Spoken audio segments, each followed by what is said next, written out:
Listen for the...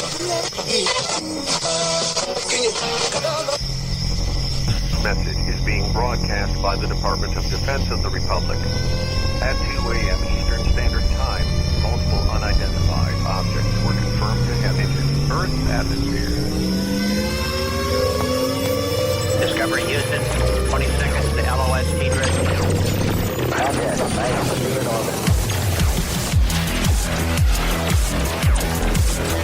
The first message that comes to you is you are a divine being.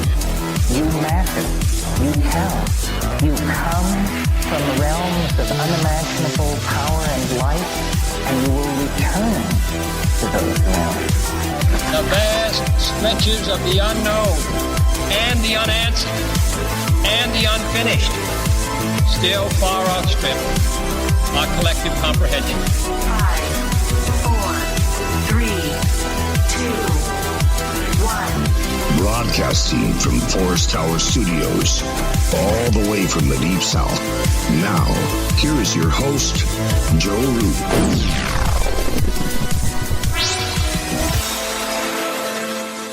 Broadcasting from Forest Tower Studios from the Great American South, I'm Joe Roop, and this is Lighting the Void, your voice for verity in this crazy realm of polarity. It is Wednesday night, September the 12th, as the moon waxes on into midnight.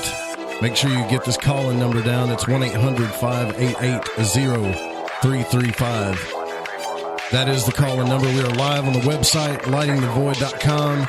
The network is KTLK Digital Broadcasting, The Fringe FM, on a host of affiliates, by proxy via the Fringe FM, and that will include those affiliates are TalkStream Live, TuneIn, Spreaker, iTunes Radio, Radio Guide FM, Radio Garden, a whole bunch of places.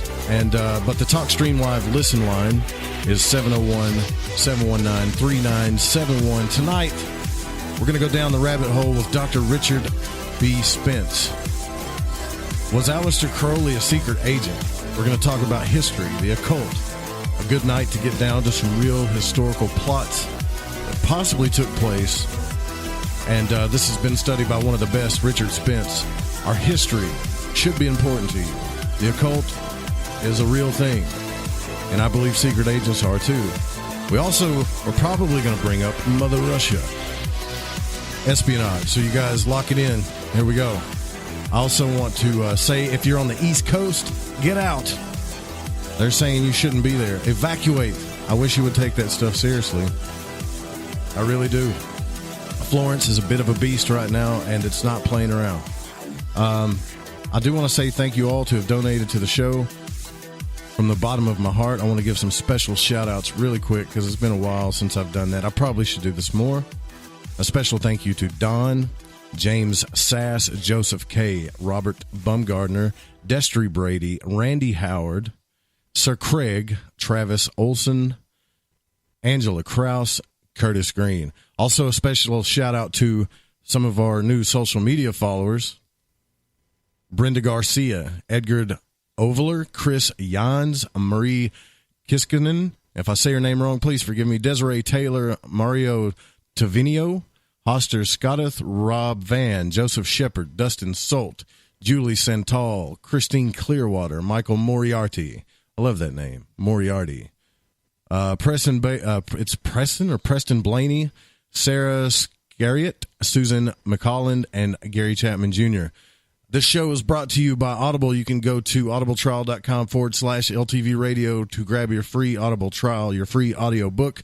I just grabbed another one this month, actually. I'm going down the UFO books on the Audible, but that's where you can get it. Just go there, get your 30-day free trial. You can also grab a T-shirt. You can shop through the Amazon portal on the website. You can donate. Anything you can do to help out the show. All of those things help out the show. And also make sure you follow us on social media. And those links are pretty much on Google. Just Google Lighting the Void, YouTube, Twitter, Facebook, all that stuff. I don't really do Instagram, but it's all there. And sign up to our newsletter for the Void Walkers. Our monthly newsletter is free, and you'll get a free PDF download as well. And I want to say thank you to Eric Markham, my partner on the network, also co-producer of the show, Jeremy Scott, the program director, and all the insiders who help me every day. Thank you all so much. I can't tell you enough how much I appreciate you. So, we're going to get into this thing right now. Now, he's also an author, by the way. Richard B. Spence can be seen on various documentaries on the History Channel and is a consultant for Washington, D.C.'s International Spy Museum. In addition to Secret Agent 666, Aleister Crowley, British Intelligence, and the Occult, he is also the author of Trust No One, The Secret World of Sidney Reilly, and Wall Street and the Russian Evolution, which is his newest book. Now, we talk about Crowley a lot on the show, and he's best known today as a founding father of modern occultism in a lot of ways. His wide, hypnotic eyes peer at us from the cover of the Beatles. You know, you've seen that cover on the Beatles Sgt. Pepper's Lonely Hearts Club Band, and he's influenced a lot of people. He's also been known as the Great Beast. He's been the subject of many topics, many biographies, many stories, many shows. There's paintings of him. People call him a genius. Some people say that he's a manipulative charlatan. Some people say that he is actually a saint. But how do we look seriously at his career and his past? Well, I believe that Richard Spence has done that. And he argues that Crowley, in his own unconventional way, was a patriotic Englishman who endured years of public vilification, in part to mask his role as a secret agent. Now, this is something I have never talked about. I've never discussed this with you or anyone, but whether the evidence is circumstantial, I don't know. But this is the first rabbit hole I want to go down. And now I could blab on about Crowley, but thank you so much, Dr. Richard Spence, for coming on the show. I appreciate you spending some time with us tonight. Well, thanks for having me on, Joe. Man, it's my great pleasure. It's one of those things where I look at Crowley and I think that, I was telling you before the show, the one thing that bothered me about Crowley was people thought that Crowley was the Golden Dawn. And I was like, okay, so many people have Aleister Crowley's history all wrong. And is it too late to fix it? And it's really not, but I didn't know that. I mean, I heard rumors about him being a secret agent and stuff like that. And I always thought that maybe, that could just be a conspiracy thing, because that happens. But you really dug into this, and I'm interested in some of the biggest flag points for you on this story of Crowley. Okay, well, I guess a place to begin would be what sort of drew me into this story. And it actually was one of those things, the way a lot of things happen, is that you discover one thing when you're looking for something else. It's a kind of serendipity that comes in. So back around the end of the 90s, I was working on another book. I was working on the book you mentioned, which was Trust No One, The Secret World of Sidney Reilly. Now, Sidney Reilly isn't as well known as Aleister Crowley, but Reilly, if he's known at all, is sometimes known as is said to be one of the role models for James Bond. That, by the way, is not true, but neither is much of the other stuff that was written about him. But Reilly was a Russian-born, a kind of mercenary spy who was very active in a lot of places, but the place that I was honing in on was his activities in the United States, especially in New York City during World War I. So here's one of these sometimes gets lost in modern history, is that the United States joins World War I, but it joins it late. So First World War started in 1914, ends in 1918. The United States doesn't enter the war until April 1917 through 1914, 1915, 1916, through basically half of 1917. The U.S. is a neutral country. That's very important. It's a neutral country. Now, the various factions in the government and in the population sympathized with the Allies, and others sympathized with the Germans. So, for instance, German Americans, there were millions of those, tended to sympathize with Germany. So did the Irish, for reasons that are probably apparent. Then you had a large population also of Russian Jews in New York in particular. Those were people who had immigrated in the 20 years before.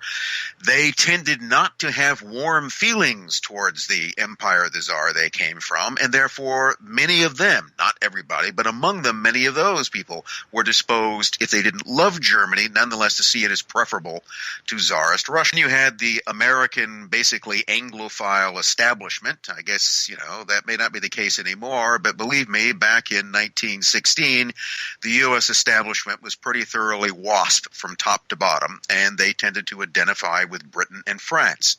And they also tended to dominate the government. And they also, by the way, tended to dominate much of Wall Street. So you have those interests as well. So while the United States was a neutral country through most of World War I, it was neutral only in a diplomatic sense, because within the country itself, different ethnic groups, political factions were either actively or passively aligned with either the German alliance or the Anglo-French Russian alliance. So there was a battle going on. There was a secret war in America that began almost as soon as the war began in 1914 and continued all the way through 1917. And that secret war was basically a war over whether or not the United States would stay neutral or whether it would join the war. And considering the sympathies among people in government and Wall Street who tended to be pro-Allied, if the U.S. joined the war, it was almost certainly going to join the war on the side of Britain and France. And part of that was because large banks, imagine that, like J.P. Morgan and Company. Okay, again, J.P. Morgan and Company isn't what it used to be, but again, back in 1915 and 1916, J.P. Morgan Company was the single biggest investment bank in the United States, and it was, believe me, the 800-pound gorilla of American finance. And J.P. Morgan and Company was not neutral. J.P. Morgan was a steadfast Anglophile, and he brought his company and its full 800 pounds of weight behind the Allied cause from day one. So there was a great now, from the German side of the equation, what they wanted was to keep the U.S. out of the war. And the question for them became how to do it. In the case, in particularly for the British, who had the British had an advantage in this because they spoke the lingo. So British propaganda was much easier to sell to much of the American public than German propaganda. So one of the things that the Germans had some difficulty with was developing a propaganda that would be aimed at the American public that would sway them the way they wanted to. So we're talking about, it's like fake news and spin, all right? It's the same effort. How do we influence public opinion against the war? How do we influence public opinion for the war? Now, the reverse of that is what the British wanted, and in particular, the British intelligence apparatus that operated in the United States was assigned to do, was to bring the United States into the war, to keep the American money flowing, to keep all of the war supplies that were being manufactured in neutral America. That's something else that people forget. The United States was neutral, but it was manufacturing huge amounts of rifles, bullets, shells, barbed wire, boots, uniforms, mostly, overwhelmingly for the Allies because they were the only ones who could pay for them and get them. Germany was blockaded. There wasn't, the Germans could take out orders for things, but there was no way of getting to Germany. But the British, the French, even the Russians, millions of rifles for the Russian army were manufactured in the United States during the First World War. So here again, you can see why from the German standpoint, they were really anxious to try to discourage that activity and to, above all, to keep the United States out of the war entirely. So there's this secret war which is taking place. Now, Reilly was involved in this from both the British and the Russian angles. I don't want to get too far off into Reilly, but I'm going to say that if anybody has run into Sidney Reilly and they've run into the general version of him as a model of James Bond, as a heroic figure of British intelligence, as a staunch anti-Bolshevik, then really none of that is really true. Because what Reilly really was, well, first of all, he wasn't Reilly. As far as we can tell, his name was Solomon Rosenblum, and he had other names that went along with it. But what he was involved in was in this very sort of complex underground that was essentially supporting the Russian Revolution. So one of the things that Reilly actually turns out to be, and this was something that I didn't even piece together in many ways until after I had written Trust No One, and part of that was I was simply following the standard story, and that he's, well, for one thing, in New York, he's working for Leon Trotsky's uncle. Maybe that makes some sense to people. That's one way to understand him. So Reilly is mixed up with Russian intrigues, German intrigues, British intrigues, and I'm trying to figure out what he's doing in wartime New York. And it's a tangled mess. Now, in the process of that, I knew from other things that I'd read that Aleister Crowley was in New York at the same time. So here again, there's a kind of overlap. Crowley comes to America soon after the war begins. In fact, this is one of those little interesting little tidbits. He arrives in New York City aboard the Lusitania. You might have heard of that because the Lusitania is still floating in at this time, but about a few months later, the Lusitania is going to be sunk. It's going to be torpedoed by a German submarine off the coast of Ireland with more than 1,000 people killed, and it's going to create an entire diplomatic. But he arrives on the Lusitania on Halloween, October 31st, 1914. And it's one of those things, that's one of those things that I don't think he could really plan. But I'm sure he appreciated the something, the date. So how Aleister Crowley, appropriately enough, arrives in New York on Halloween 1914. And he's there. He remains in America all the way through the war and afterwards. He doesn't return to England until December, until just before Christmas 1919. So for 5 years, he's going to be in America. He's there longer than Reilly is. Well, which, by the way, for anybody that's worried about the occultist part of it, he's already went down this road. So he's in 1888, he went into the Golden Dawn, and so he's well into magic at this point. Oh, yeah. Sure. Oh, yeah. Yeah, so, yeah. Okay. And in fact, he's not as notorious in 1914 as he's going to be in 1924 or 1934 or today. But that reputation was already well established. And that's an interesting point we'll come back to, is that his reputation for being an occultist, for being someone who seemed to be contemptuous of British society and standard morality, which he was pretty much, was well known at the time. Not so well known in America. He's not really known. One of the things that in New York, not many people know him. In England, he's known a little bit, maybe in the continent, in France and in Germany, but not so much in America. And that's another detail. So Crowley arrives, and in his retelling of what so one of the questions is that while everybody else in England is fighting the war, Aleister Crowley, who was certainly, he's sort of above draft. Well, England didn't have a draft in 1914, but he would have been above that. He's pushing by this point, but he's still in fairly good shape. Certainly he was someone who might, and some other guys, have become an officer in the wartime army. That's, in fact, one of the things that he kind of wanted to do, and he wasn't allowed to do. And so he arrives there, and Crowley would periodically, in the years that followed, in the 20s, 30s, he would, in press stories and in statements just to people he knew, he would claim that, well, what I was doing in the United States during the war was actually in the service of the country. I wasn't in the trenches. I wasn't serving in the Royal Navy or in the Army. I wasn't flying in the RAF. I wasn't doing any of those things. But I was serving the empire and the king, doing secret work in America. And he would often reference that what he was working with most closely was British naval intelligence. That's the thing that comes up again and again. He's actually fairly consistent about that. And he would actually mention the name of someone. When he was sort of pressed on this, he'd go, well, a person who could confirm that I did this was Captain Guy Gaunt. G-A-U-N-T, Gaunt, Guy Gaunt. So he knew who Guy Gaunt was, and most other people wouldn't know, and he was dead on. One of the things that Crowley knew that wasn't general knowledge was that Guy Gaunt was the chief of British naval intelligence in the United States. And in fact, up until 1916, he was the chief of British intelligence, period.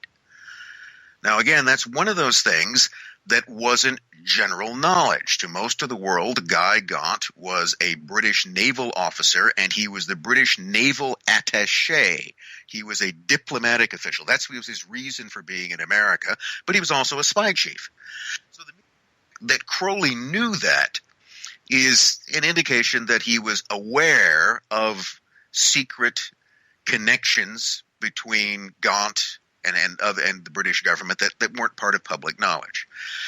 Crowley would always sort of waffle on this. Now, the way that this was treated, his claims to have been, and I guess the question then comes up, well, why would he need to claim that he was working for British intelligence? Well, that's because the most obvious thing he did in America, at least up until 1917, the thing that really drew a good deal of attention was that he wrote propaganda for the Germans, anti-British propaganda. And he wrote in particular for a particular magazine that was published in New York called, well, this, if you wanted to think, see, what could I call a magazine and I could publish pro-German propaganda? I know, The Fatherland. Well, that's what it was called. So he wrote anti-British articles, and I mean pretty scurrilous stuff, Being as a dwarf, he would praise German Zeppelin bombing of London. He would picture the city in flames. Whatever sort of atrocities the Germans did or they didn't do, he would go on to argue that somehow they were justified in doing them. And see, that's why he kind of had some. So it wasn't just that he was out of the country during the war. He was out of the country during the war in America writing propaganda for the enemy. Now, the thing is, you would figure that once the war was over and he set foot in England, he would be in some trouble. You might even assumed that during the war that British intelligence or British diplomatic officials would have complained about him and would have tried to get the American officials or authorities to arrest him or to stop him. They would have tried, and there were, by the way, other people that they did that to. Other people who became involved anti-British propaganda who the British went after. And they would either come up with old charges or they would trump up charges and they would get them extradited back to London and put them in jail. None of it ever happens to Aleister Crowley. The British never make the slightest official complaint about his activities. Found no trace of that whatsoever anywhere. They knew what he was doing, but they make no complaint about it. And when on December the 21st, 1919, he returns from 5 years in America to Plymouth, England, he just passes through immigration like anybody else. They do nothing. He is never touched. The British government never harms a hair on his head. Now, people in the British press will raise a stink about it. And they'll argue, why is this traitor allowed back in the country? And they never get an answer to that. He basically just leaves the country and goes to France or somewhere else, and the whole thing simmers down.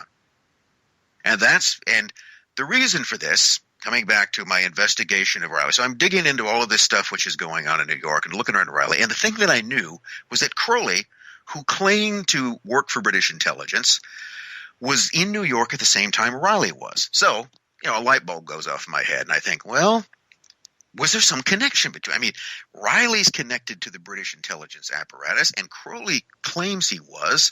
So maybe I could get more idea of what was going on if I wrote to the National Archives in Washington, D.C., and I wrote to see whether or not an old spy agency that doesn't really exist anymore, called the Military Intelligence Division. It was actually the U.S. Army Intelligence. And during the First World War, the Military Intelligence Division essentially did the job that the FBI and to some degree even the sort of CIA, but certainly sort of internal security. And they kept files on thousands, tens of thousands of people. And the interesting thing about this is that all of their sort of wartime surveillance and security files were later declassified. And so it only deals with a certain period, the period from around 1914 through the early 1920s. But still, the MID kept files on anybody they considered to be later to be pro-German. You know, if you had a Kaiser mustache, they thought you were pro-German in 1917, so they would start a file on you. Anybody who made unpatriotic utterances. And so certainly I figured, well, they got to have a file on some sort of weird Englishman who was a German propagandist. And sure enough, they did. Now, it wasn't a very big file. Maybe 40, 50 pages, which as files go aren't that big, and a lot of it was just the sort of normal, repetitive stuff, 6 copies of the same cover. Did they have his name on the file? Oh, yes. They have his name on the file. Okay. And he has an MID file. He also has an FBI file, which is mostly from that period as well. Now, the FBI didn't exist. The FBI, as we know it today, didn't exist in the First World War. Instead, they had a precursor that was just called the Bureau of Investigation. And the Bureau of Investigation was just part of the Justice Department, and it was quite small. It only had about 250 agents, and they actually couldn't even arrest anybody. Okay, but that's J. Edgar Hoover changed all that. So there's an FBI file that in many ways sort of copies what is in the MID file because agencies share information with each other. But the one that I got was the MID file. And I'm going through it, and there's the type of thing that when you do archival research, the thing that historians spend a lot of time doing is that we spend a lot of time in musty archives or not so musty. Usually they're pretty musty, going through hundreds of pages of equally musty documents looking for a pearl. It's like you're going through and you're shucking hundreds of oysters looking for a pearl. You're looking for that document. You're looking for that paragraph, that sentence, that cross connection. That's the real kind of smoking gun that you're looking for. And I found it. I wasn't looking for it. I mean, my initial impression, by the way, was that Crowley was probably exaggerating his role, and he was, the same sort of thing. Here's a guy who in some way was lured into treasonous activities, and then later tries to come up with some lame excuse that he was actually doing secret work for the government that he can't really prove. Okay, I've heard that one before. Well, what I found was a report from an MID officer in West Point, New York, up in the River Valley. And the report was dated 1918. And at that time, Crowley, or shortly before that, Crowley had left New York City and he had canoed all by himself up the Hudson River, and he had camped out on an island in the river, a place called Esopus Island. So anybody who's read Crowley biographies will probably run across this episode where he goes on this magical retreat to an island in the Hudson. And he stays there for some time. And naturally, people get curious about it. So somebody reported that there's this weird guy, writing magical slogans in red paint on the side of the river. I'm sure there'd be an environmental infraction in that today. And so the local MID officer got curious, and he looked into him, and he found out, this is Aleister Crowley, a man who a couple of years before was writing anti-British articles and is a known associate of German agents. All right, well, he thought he was going to swoop down and arrest this guy. He had to be up to something. But before he did so, he checked with the British consulate in New York City. So he writes to the British consulate because before he was going to arrest a British subject, you might want to find out whether the British consulate was cool with that sort of thing. And he gets a reply back from them. And the reply was, I'm paraphrasing. This is what they said. We are aware of what Crowley is doing. Okay, because Crowley is presently, I can come up with this, I've read it enough times. Aleister Crowley is presently in this country on special duties for the British government. And the British consulate is fully aware of his activities, past and present. Oh, good. And basically, we want you to lay off. Don't touch him. So hold on a second. Now, if that's what's happening during the war, and we got to go to our break here. Sure. Imagine the kind of propaganda. We all know how big that war is and how terrible it was, right? Imagine the kind of propaganda that they're doing to us now if they're willing to do that back then. Well, We can get to this in the break. It's the idea that the question with propaganda is where it's coming from, because there are three types of propaganda: white propaganda, gray propaganda, and black propaganda. Okay. Yeah, let's talk about that when we come back. Sure. We'll be right back with Richard Spence, guys. You don't go anywhere. This stuff is getting interesting.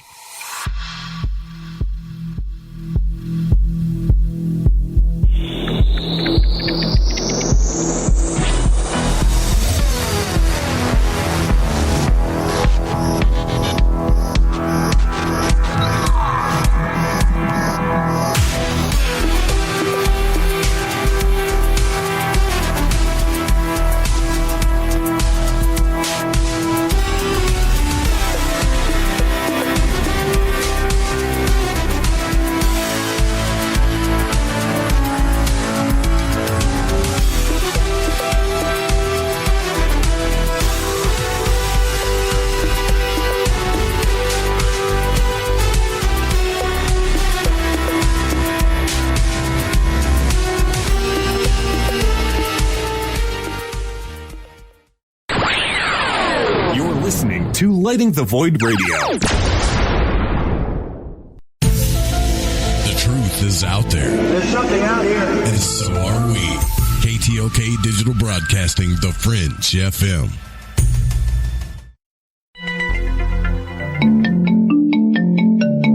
From Studio 303, it's the Stranger Than Fiction News for The Fringe FM, bringing light to the stories that surround us. Perhaps Dracula was onto something. Top scientists claim transfusion of young blood will put an end to sickness in the elderly.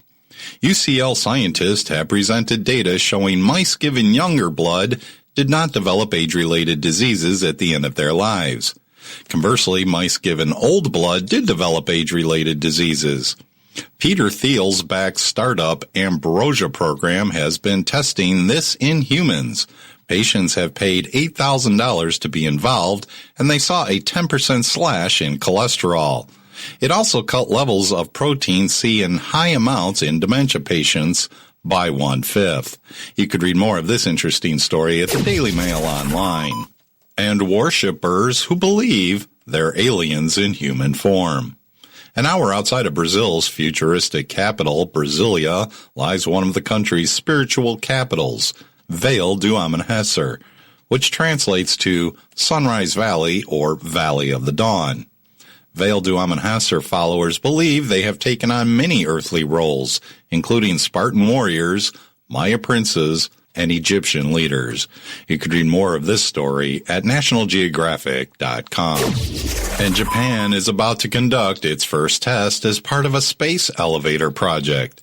Elon Musk may not believe in space elevators yet, but Japan is taking a step forward to realize the dream of traveling to space by elevators instead of traditional rocket.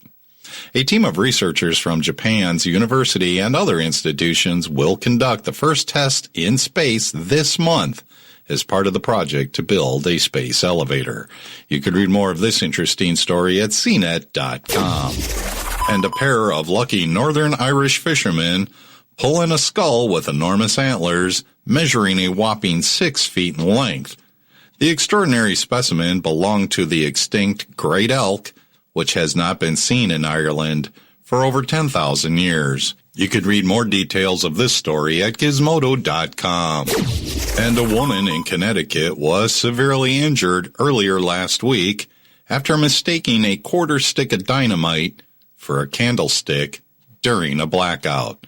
This too was reported at gizmodo.com. And it's time for this week's Stranger Than Fiction Fun Fact.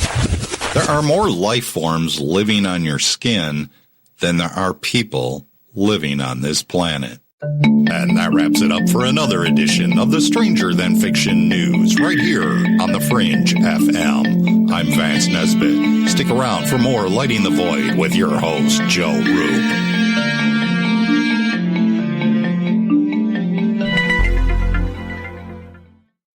This is Jason Lindgren from Crow 777 Radio, and you can hear us 8 p.m. Eastern Standard Time every Saturday night here on The Fringe FM. This is Cortana from Shift Happens, telling you to pour a glass and park your ass, because you're listening to KTLK, The Fringe FM. Shithead. Hi folks, CBD is the home run hitter for health right now. Why, you ask? Because of what it does for the body. Unfortunately, I can't tell you all about the benefit. You know, there's reasons. Do your due diligence and log on to ancientlifeoil.com. That's ancientlifeoil.com. Ancient Life Oil uses organic ingredients and is blended in coconut oil for some of the best benefits. Legal in 50 states and non-psychoactive. Log on to ancientlifeoil.com. That's ancientlifeoil.com. Select Joe Roop at checkout at ancientlifeoil.com. Howdy, this is Catalina, and you're listening to Lighting the Void with Joe Roop.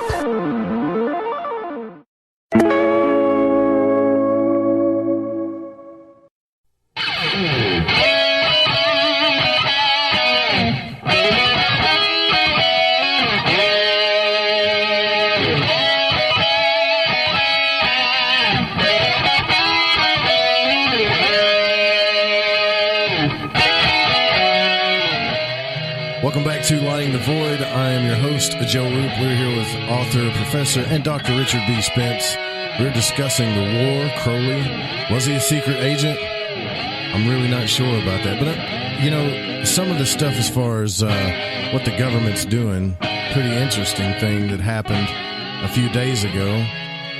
I don't know if any of you are familiar, if you're familiar with the Sunspot Observatory, but it's temporarily closed due to a security issue. Apparently the FBI raided this place, and it's just a solar observatory. But the police, security, the FBI, and this is just, I'm just kind of skimming here, closed this thing down. Nobody knows why. They're not allowed to talk about it, but nobody's allowed to go into the observatory or look through the microscope. I don't think they've reopened it, but I think they shut it down on September the 6th.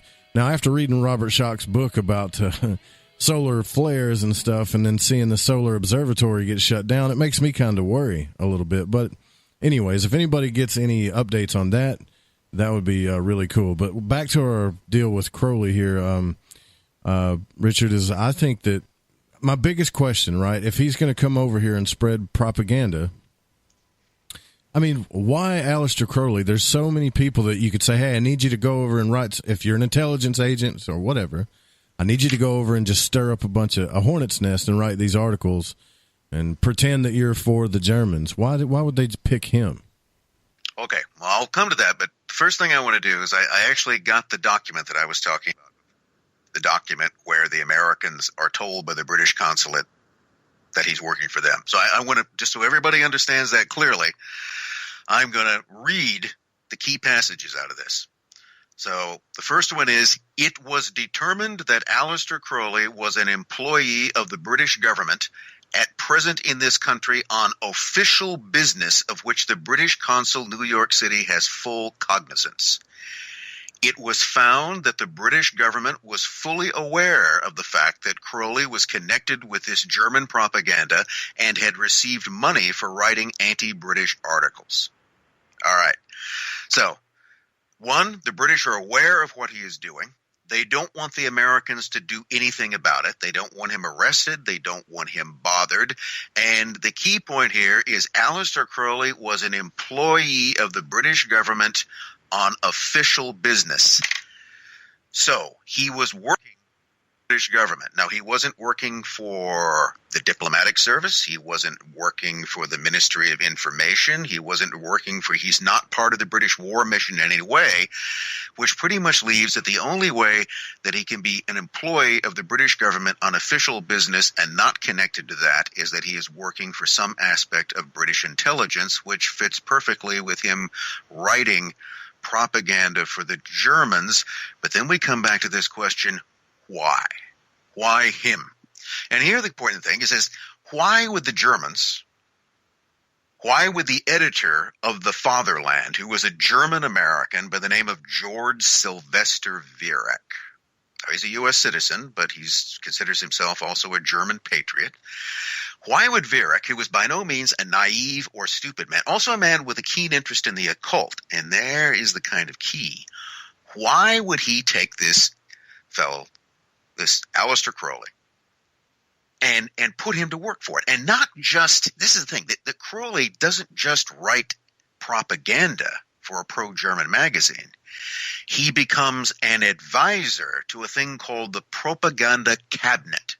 Now, the Propaganda Cabinet was a kind of secret group of German editors and writers, including Viereck, including the head of the Ritter newspaper syndicate, including the German naval and military attaches, even including representatives of the German ambassador in Washington. And what they were concerned with, what this propaganda cabinet was concerned with, was the thing that I mentioned before. What was the best way to steer or spin German propaganda to have the maximum effect on the American public to influence them to stay out of the war? Viereck brought Crowley in first as a writer, and then, impressed with his writing, introduces him right into the propaganda cabinet. Another way to put it is that what Viereck did, intentionally or unintentionally, we'll assume unintentionally, is that he brought a British agent right into the central nest of German propaganda in the U.S. So why would they do that? That was a question I had. They didn't really, what did they know about Aleister Crowley? Now, when Crowley arrived in America in 1914, on Halloween, on the Lusitania, when he arrives to American immigration, he describes himself as an Irishman.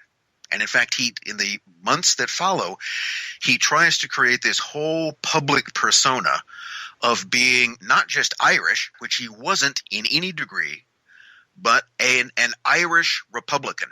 That is, an Irish separatist, or essentially, even that term didn't quite exist at the time. But that's he presenting himself, and that's his argument to Americans, was that, you see, I'm an Irish patriot, and I am supporting Germany because Germany is an enemy of England, and England is the enemy of Ireland. Now, that's one of those things that if you didn't know anything about Aleister Crowley, if you'd never really heard of this guy before, then you could kind of accept that. Anybody, particularly back in England, who knew him knew that the Crowley family was thoroughly English. I don't think that he'd ever set foot in Ireland. He had no connections at all to the Irish independence movement, but he's trying to pass himself off as that in the States. And he actually pulls a kind of interesting stunt in early 1915 to show you how far he would go with this. And this stunt, by the way, was to further impress the Germans. So here's what he did. He's trying to pass himself off as an Irish. So what he does is that one night, after a lot of drinking and eating at a local bar, he collects his current girlfriend, his Scarlet Woman, Lila Liddell, who could play a mean tune on a fiddle, and he collects a few people, some of whom actually are Irish, and then a few Bowery drunks along the way, and they go down to the West Side Piers, where there's a reporter from the New York Times who joins them. Now, Crowley had arranged that, so keep in mind he's going to put on a show, and he's already got a reporter from the Times there to cover it. And they all pile into a rowboat, and they go out to Liberty Island, and at the foot of the Statue of Liberty, as the sun comes up, Aleister Crowley performs a kind of ritual, and he takes out an envelope from his pocket, and he goes, "This is my British passport," and I tear it up, and I renounce loyalty to the crown, and I declare war on England, and I declare the independence of the immortal Irish, Erin go bragh, the whole thing. Puts on a big show. And this is actually written up in the Times the following day. So he wanted this covered. Now, this was a public display, and a very flamboyant one of his supposed new Irish nationalism. There were a couple of things that were wrong with it. One, as I said, that he wasn't Irish and he wasn't an Irish nationalist. And, the main thing is that passport he tore up wasn't his passport. That was safely back in a drawer in his apartment. What he tore up was an envelope. The whole thing is a performance. It's fakery. There aren't even any real Irish rebels with him. These are just a collection of people he had. His whole, he talks, he belongs to an organization which is like the Secret Committee of Public Defense of the Republic of Ireland, something that doesn't exist. So this wasn't for the benefit of real Irish nationalists, let's say real IRA types that were in New York. I mean, they never accepted him. He was not one of them. He wasn't a member of any organization that they recognized, and they had nothing to do with it. This was instead designed to strengthen the impression among the Germans, especially people within the propaganda cabinet, that he was anti-British. This was the reason why that they wanted to, this was a demonstration, a public the idea is that, well, if any of you have doubts that I'm actually on your side, I'm going to go out and I'm going to publicly insult the British government and declare war on them. And see, I wouldn't do that unless I was really committed to it. Or the other idea, I wouldn't do this unless I knew that my superiors would tolerate me doing it and that nothing will happen to me because it's all a stunt that I'm doing in order to deceive you. But that's only part of it. That was to reinforce his element. And I kept looking in terms of what it was could convince them. And there I come back to, remember the German editor, the German-American editor, George Sylvester Viereck, who brought Crowley in as a writer, was also interested in the occult. So he knew who Crowley was.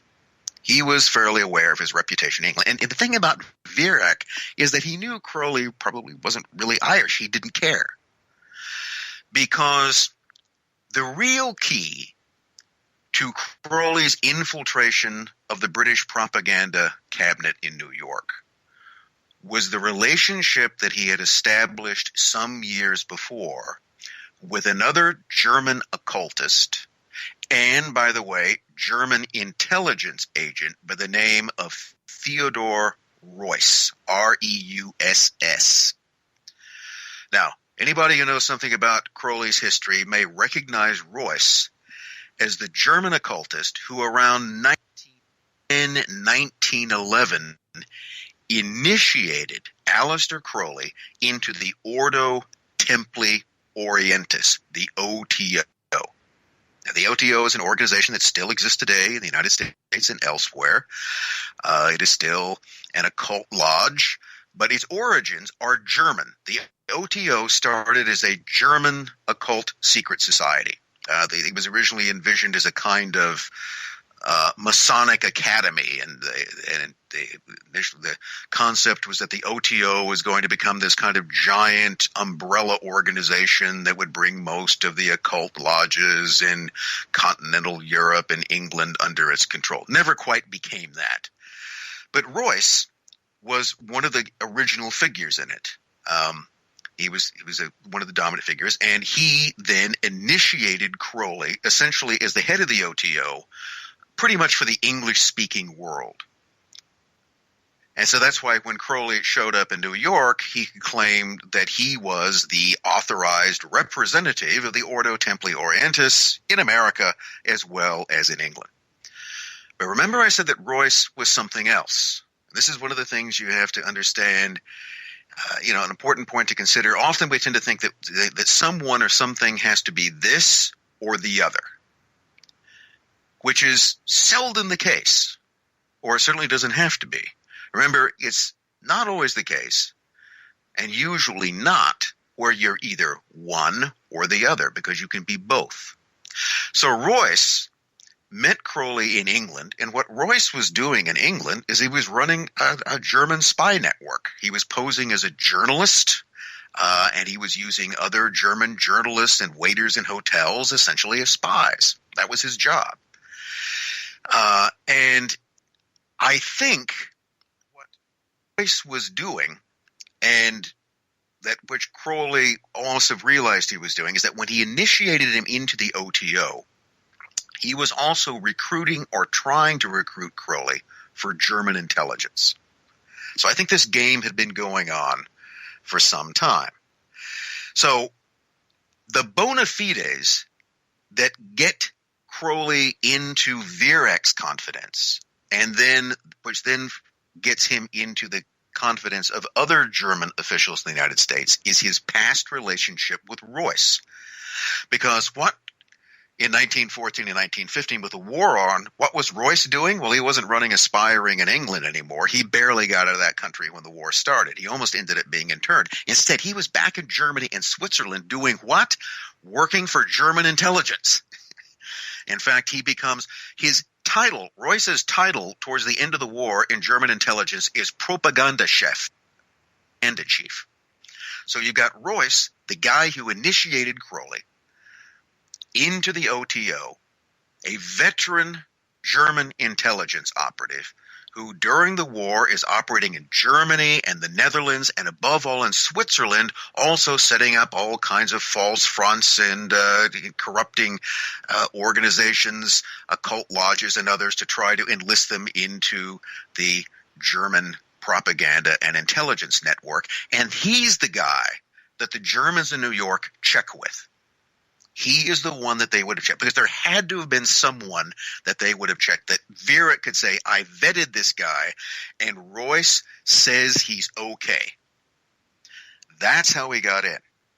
So this is something, again, that I don't think that when Crowley is sent, and he is sent to the United States in October 1914, it's not just an accident that he then this German propaganda work. That's what he was specifically sent there to do, and this was part of something that had been developed years before. It began when Crowley won the confidence of Theodore Royce, got him to make him the head of the OTO in the English-speaking world, and that was the means that Crowley then later used to infiltrate the German apparatus in America. Now, the other thing that supports that is that during the war, that is, while Crowley's in New York, he's in contact with Royce. And the way he's in contact with him is that Crowley's apartment in New York was the New York office of a newspaper called the Continental Times. It really isn't a newspaper office. It's just a dead drop. It's an accommodation address through which Royce could communicate with him. And what was the Continental Times? The Continental Times was an English language newspaper published in Germany as a propaganda. It was aimed at British prisoners of war. It was aimed at Americans and other speaking nationals who were trapped in Germany or in war-torn Europe. But it was a vehicle for German propaganda, this type of thing. And Royce is the manager of it. And guess who is supposedly the guy running the New York office of this propaganda magazine run by Royce? It's Aleister Crowley. So the pieces begin to fit together. So that's how Crowley gets into the Germans' confidence. The next question is, then, what's the whole purpose? What is he aiming to do? Well, so Crowley's explanation. He's kind of working his way into becoming like a double propaganda or a double agent maybe type deal. Well, kind of. He becomes what you would call a mole. Right. He's someone who has won the trust. This is the first thing you have to do, is you have to win the trust of your target. Not a double agent. That would assume he wants to work for Germany for sure. Like he's on their side, but a mole, yeah. Okay, I see what you're saying. So he's a mole. He's infiltrated the German propaganda network. So he's figured out what their plans are. He's figuring out how they think, and he's become, and there he begins to sell himself with the support of Viereck. He's going, look, he seems to drop the sort of Irish thing after a while, and come across, he goes, look, as an Englishman, or at least as a Briton, one of the things that I have that you don't is that I have, and also keep in mind, just not as a Briton, but as a student of human nature, he calls himself. I am a student of human nature and psychology. And therefore, through my interest in the occult arts, I have had to pay close attention to the way in which people think and how their thinking can be manipulated. Right. So, what I can tell you as Germans that you don't know, but which I, as a Briton, do, and one who has studied this type of thing, is the way in which the Anglo-Saxon mind functions. Right? So, and of course, the Anglo-Saxon mind wasn't just in England, but which was much of the American establishment. You could argue pretty much then that America as a whole had a kind of Anglo-Saxon mind to the extent it had one. So I said, I can then tell you as the student of the Anglo-Saxon mind, what would be the best way to influence the Americans? And here's what he told them. The best way to influence the Americans is to treat them like children. Because in the greater scheme of things, they are like children. They are an unsophisticated nation. They have not engaged in the rough and tumble of empire building like England or Germany. They are naive by European standards. Now, I won't argue whether it's true, but let's say that's a pretty good description of the way Europeans thought of Americans at the time, German or not. They're like children. They're easily impressionable. And therefore, trying to use complex moral or legal arguments with them is a waste of time. So, for instance, one of the things that he would later point out, or after the Lusitania was sunk, was that one of the things is the Lusitania was carrying war supplies. He was carrying passengers, but also its cargo holds were full of war material, which meant that the Germans were actually within their rules of war right to sink it. Now, it was a bad move. It was a bad PR move. It's one of those things where you do what is legally permissible, but you're going to look like, you're going to get egg on your face for doing it. But he goes, there's no point in making these arguments of trying to justify Germany's positions. What you have to do to these American children is you have to scare the hell out of them. You have to show them that Germany is ruthless and determined and will not stop from anything in order to achieve victory. And you've got to show them that any sort of support of the Allied war effort, and in particular of joining the war, would be disastrous because they would be coming up against a fearsome enemy. So you got to scare them. And, that was the advice, that they would then report. So one of the things that Viereck would report back to Berlin was that, our advisor here tells us that, we should really get tougher in the propaganda. So the whole tone of the propaganda should be belligerent. And if you look at the stuff that Crowley's writing, it's over the top. It's almost, once you realize what he's doing, you see it for what it really is. Parody.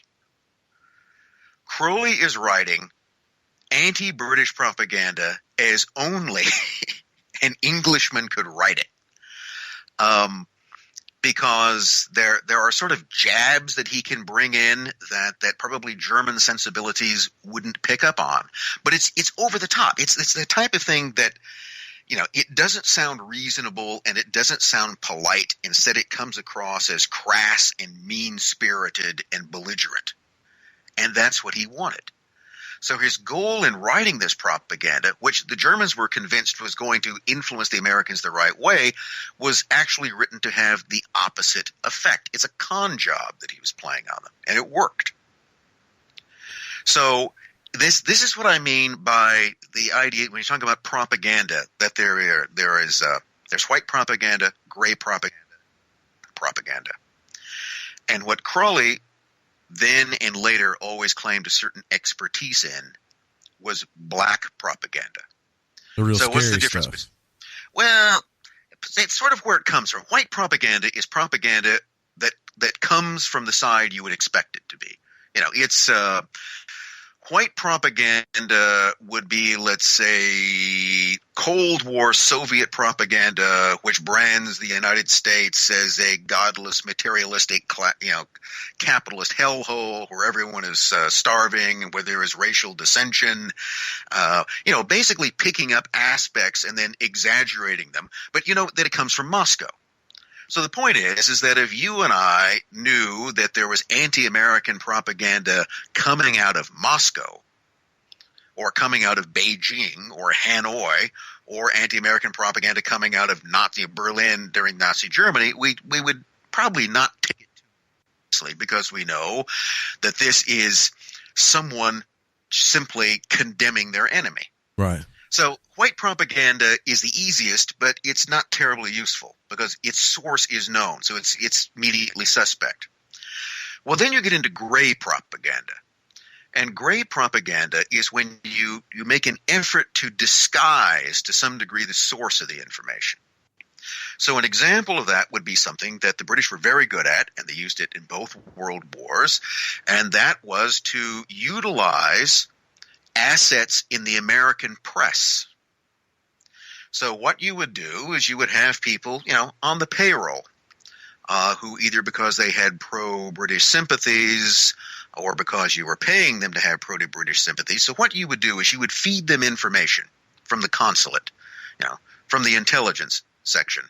And then they would put that into an article, and it would appear in terms of the New York World or the Herald Examiner or whatever paper you had. And therefore, it's coming from another angle. It's not propaganda coming from the British. It's British propaganda disguised as an American news story. And therefore, it seems to have somewhat more objectivity. Well, we gotta go into our break. You haven't got into black propaganda yet, so we can save. We'll save that. Yeah.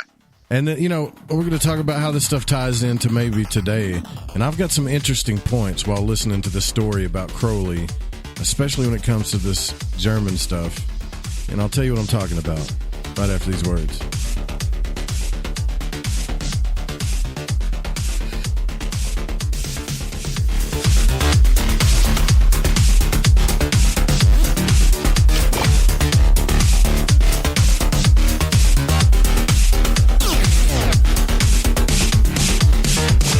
Roger, roll, Discovery.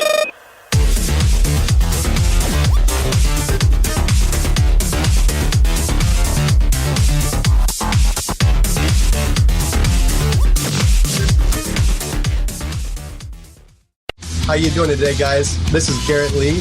And this is Randy Warner. We're the hosts of Healers and Hellraisers, and you're listening to The Fringe FM. Hi, this is Sammy. Join us in the Deep South as we're lighting the void with Joe Roop on The Fringe FM.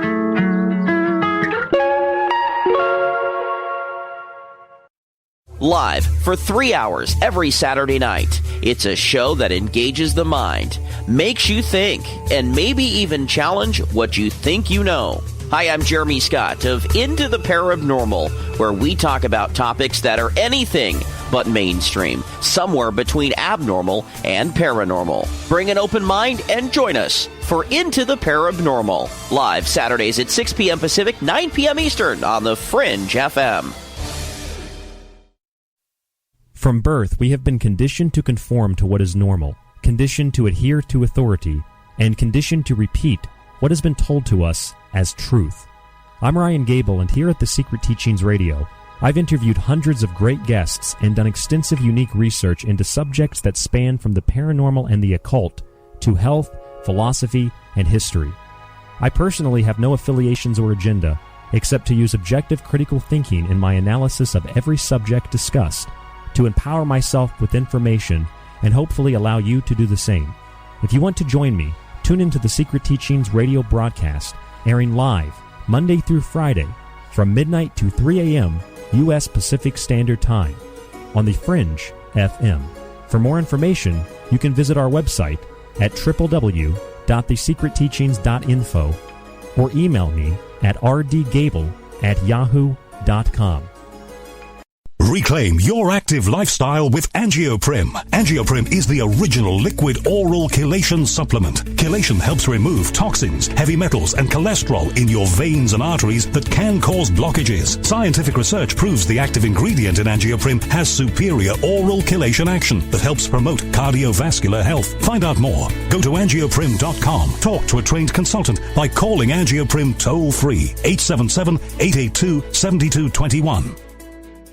Hey, it's Grace. Can we talk about something serious for a minute? Your age. Getting old has its perks. But remember, being a few years younger, you know, your hair was thicker, you didn't have so many wrinkles, that extra weight wasn't haunting you, and you just felt better. Well, we can't turn back the clocks and go back 10 or 15 years, but you can start feeling and looking 10 or 15 years younger with Nature's Youth RSF. It's a doctor-formulated daily supplement that helps your body maintain its peak performance and fight the aging process. Imagine sleeping better, looking better, and feeling better. See how Nature's Youth RSF has helped thousands of people just like you at nature'syouth.com. nature'syouth.com. Imagine how it will feel when your family and friends are asking you what you did to look so good. Your secret will be Nature's Youth RSF. It's time to start looking better and feeling better. Learn more and order your Nature's Youth RSF at nature'syouth.com. That's nature'syouth.com. That's nature'syouth.com. So, you love talk radio? Then you'll love TalkStreamLive.com. TalkStream Live is always on, 24/7 with the best streaming talk shows. Find your favorite talkers and discover some new ones. It's free, readily available online or on mobile with any smartphone or tablet. Finding your favorite talk shows all in one place has gotten a whole lot easier. Just go to TalkStreamLive.com. Be sure to download the free apps from Google Play or the iTunes App Store. Want to know what's on The Fringe FM? Check out our schedule at thefringe.fm.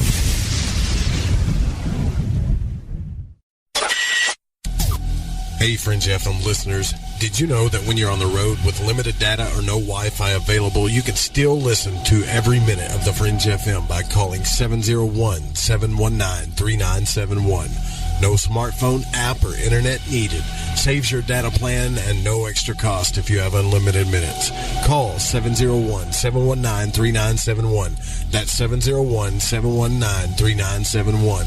Listen to The Fringe FM on any phone, anytime, anywhere.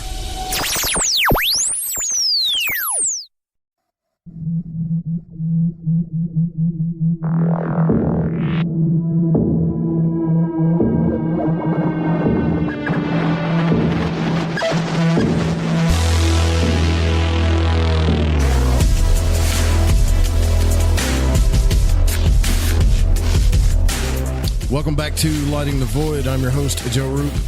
Don't forget, tomorrow night, Miss Amalia Young Karras is going to be with us, and we're going to talk about some a little bit of astral travel, the sexual energy that happens in the astral realms. Really, kind of the stuff that makes you blush, but it's important, and she feels it's important, so she's going to come on and talk to us about it, and some other things as well, and we love Amalia. But tonight we're here with Dr. and Professor and author Richard B. Spence, and we're talking about Aleister Crowley, his role as a secret agent, this is just blowing my mind. I mean, it gets super complicated, but now after hearing you talk about it and the propaganda and how this stuff kind of works, it does make me wonder just how deep the intelligence community goes. And people may laugh at me for saying that, but when I hear others say, man, Joe Rogan's an agent, hell, Richard, I'm on the top 200 on a couple of websites as an intelligence agent. Like some people think I'm actually getting checks for it. So when I hear stuff like that, I kind of laugh at it. But it doesn't mean that it's not real. Like, it's really happening. It's got to be. If they were doing it back then, for sure, they're doing it now.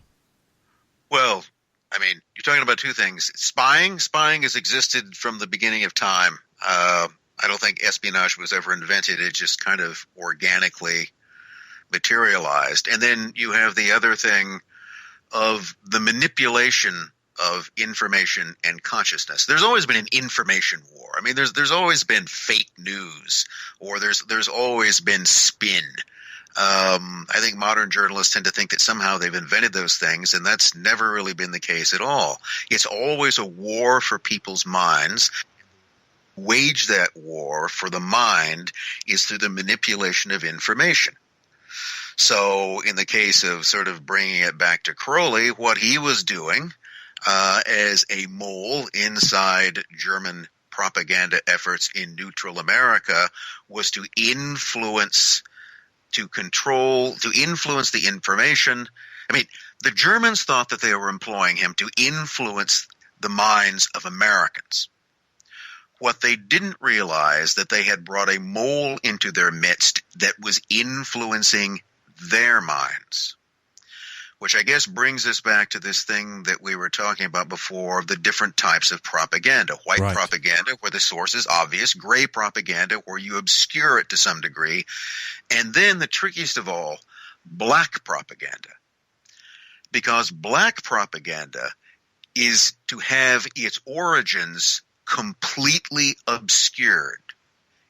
Ideally, black propaganda should appear to be emanating from the target itself. And that, in a sense, is what Crowley achieved when he was taken into the bosom of the editorial offices of the Fatherland, and when he was then taken into the confidence of the German propaganda cabinet, because what he was then doing is he is writing for the Germans what they believe to be anti-British propaganda, but it's actually propaganda which is undermining their position, which is making them look belligerent, irrational, and foolish. And they never seemed to get that because he did that well. It sort of sat in. This again with him selling them, but this is the type of thing that will influence the Americans. You have to be tough with them. You have to treat them like children. So one of the things he actually proposed to the propaganda cabinet was and he had this idea for a kind of propaganda stunt that was going to be portrayed. So his idea was this. He goes, look, what you guys should do is you should give me some money. He always liked having money. You should give me some money, and I'm going to pose as a wealthy philanthropist. I'm going to pose as a rich philanthropist, and in fact, as a rich pacifist philanthropist. There you go. Someone who wants to try to use his wealth and influence to end this horrible war and to end it before America is drawn into it. And then what I'm going to do is that I'm going to use, and of course we can use newspapers and elsewhere to advertise for people again who want to end the war. We'll charter a liner, and we'll have all of these people placed aboard it. We'll load the ship down with naive American pacifists. And the idea is that we are then going to sail off war-torn Europe as an example, as a kind of beacon of peace. But then he said, what's going to happen is we're going to, the ship is going to be waylaid somewhere in between. Now, by the way, I should mention that Crowley isn't trying to sell this plan to the Germans. He's trying to sell it to the British. And the guy that he originally proposes this to is that same head of naval intelligence in New York, Guy Gaunt, who passes it on to his superiors. So we're going to do this. We're actually going to come up with this kind of, load up this whole liner full of a bunch of naive Americans, but in connection with the Royal Navy, what will happen is that somewhere off the American coast, some Royal Navy ships will come around. We're going to take all of these people off, and then we're going to sink the vessel. We're going to create what would we call it today? A false flag event.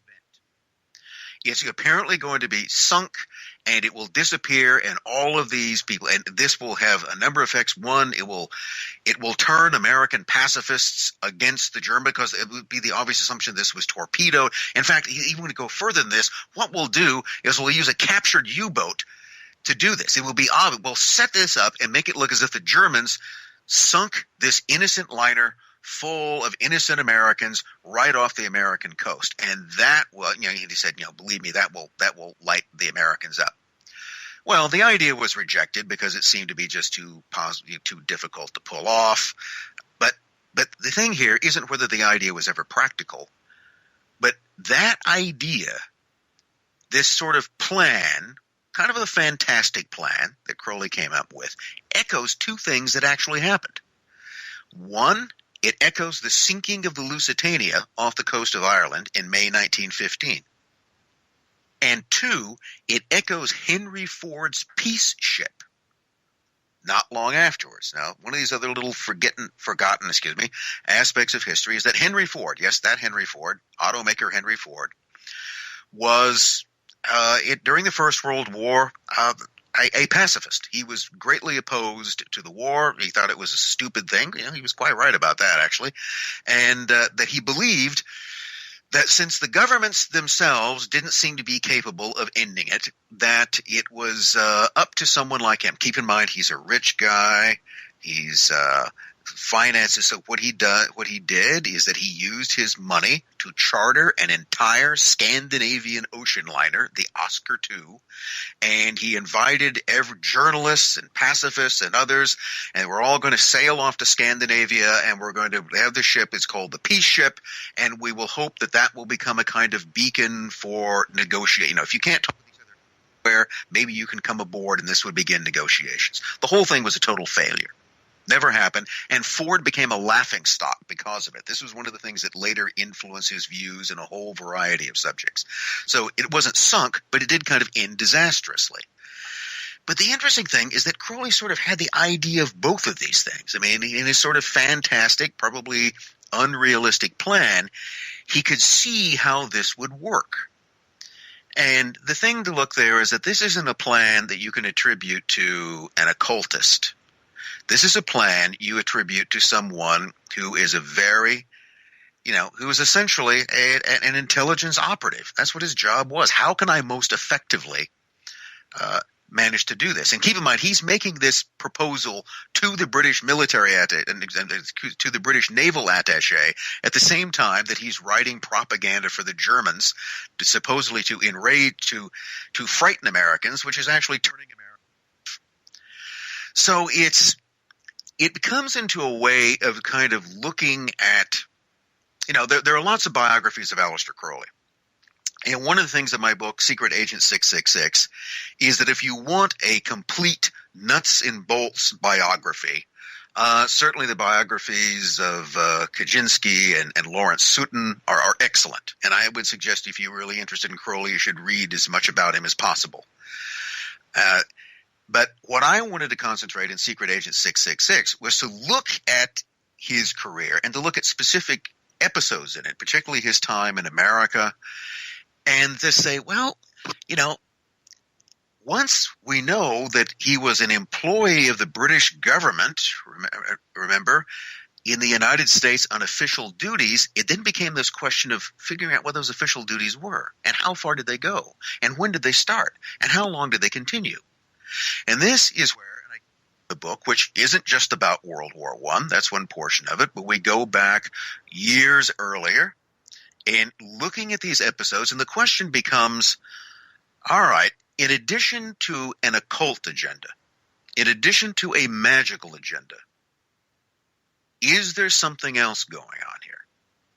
For instance, about a decade before the First World War, Crowley goes on an extended hike, basically, along the southern border of China, sort of the area where China and Southeast Asia come together, sort of north of Vietnam and Laos.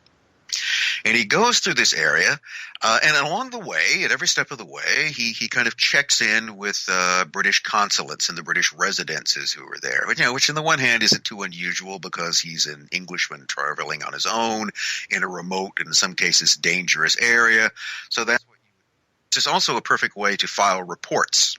Every time you stop, you have dinner and a drink or so, and you file a report of what you saw.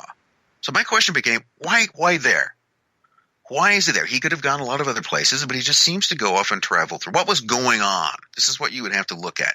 What else is going on? And that, by the way, I suggest that if you look at any kind of historical event, whether it's modern or whether it's ancient or in the recent past, one of the things to try to look at is what else is happening at the same time, because almost no historical events happen in isolation. Usually the things that you find are cause and effect. And therefore, my question was, what else was going on? Well, when I began to look into it, I realized that Crowley was going through one of the most contentious areas in the world at that time. Border area he was going through was poorly defined, and there was a very sharp conflict between the expansion of French control into Vietnam and Laos, into what was French Indochina, and the French were then trying to push. China, keep in mind at this time, in the early 20th century, is very weak. This is a period in which China, barely had a government, is on the edge of a revolution, is going to fall into 30 years of warlordism. And this is the period of time in which the English and the Germans and even the Americans are taking cities and provinces and establishing a kind of near-colonial control. So it wasn't a matter of what the Chinese government thought about this area. It was a matter that the British, who had recently acquired what nearby? Hong Kong. The British, who had an interest in this area and didn't want to see the French expand, wanted to know what was going on. What was the mood in the area? What did the local warlords, officials, and populations were going on? What were the residents reporting? And there was something else about it.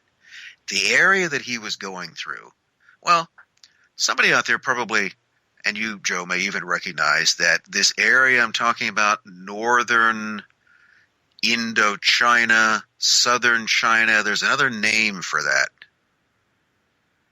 Well, yeah, I mean, it's Russia. I mean, is that what you're talking about? No, I'm talking about the Golden Triangle. Oh, yeah, duh. Yeah, which at that time was the biggest opium-producing area on Earth. So this is where the opium is being cultivated. We've been guarding opium for that long. Still. Well, the British introduced opium into China, so they were interested. But the whole idea is how much is being produced, who's in control of it. Right. Now, so you have two things going on. On the one hand, Crowley is going on an extended, road trip. He's going on this trip, which in some ways for him is a kind of spiritual retreat. But on the other hand, he's taking a trip through a remote, dangerous, disputed area, which is the biggest source of drug production on Earth at the time. Now, is that an accident? Why of all the places, why of all the gin joints in all the world did she have to walk in here? Why of all the places with Crowley there? And whatever else he was doing, whatever sort of personal thing he had there, he was in an important place at an important time, and you bet that people back in London wanted to know what he saw and what he thought about what he saw. And that is simply a way of serving the crown. It comes back to this question you rose earlier, the idea that Crowley was deep down a patriot, which is one of those things that seems kind of inconsistent with him because, he was, well, let's put it this way. He didn't pay much attention to any kind of standard morality. No. He flaunted that pretty openly. Any sort of decent Englishman would probably regard him as having beastly personal habits. And that becomes this question is why would any kind of self-respecting agency of the British government, naval intelligence, whatever it might be, why would they employ someone with such a questionable reputation and moral outlook?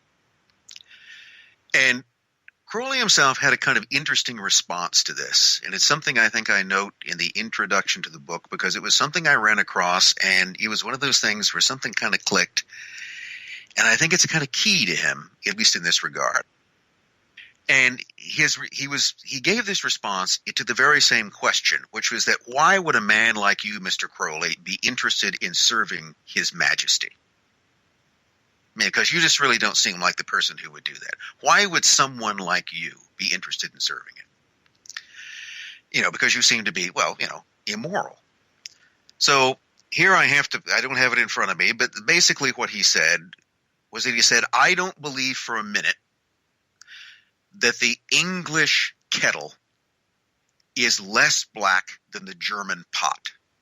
In other words, I don't believe that England has any moral superiority over Germany. That's not the question for me. I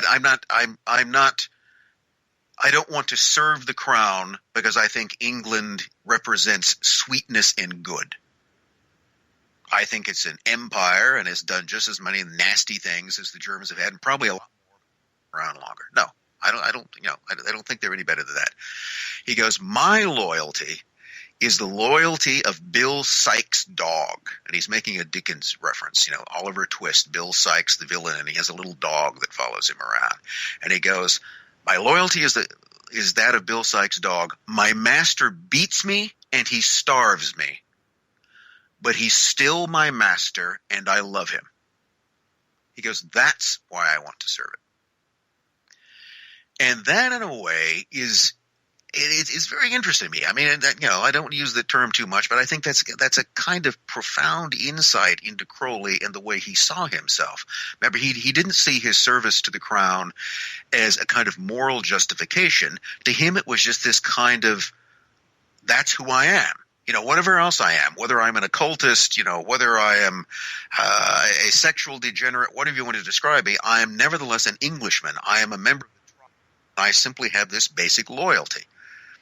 And it's not that, regular British society has been kind to me or that I have been respectful of it.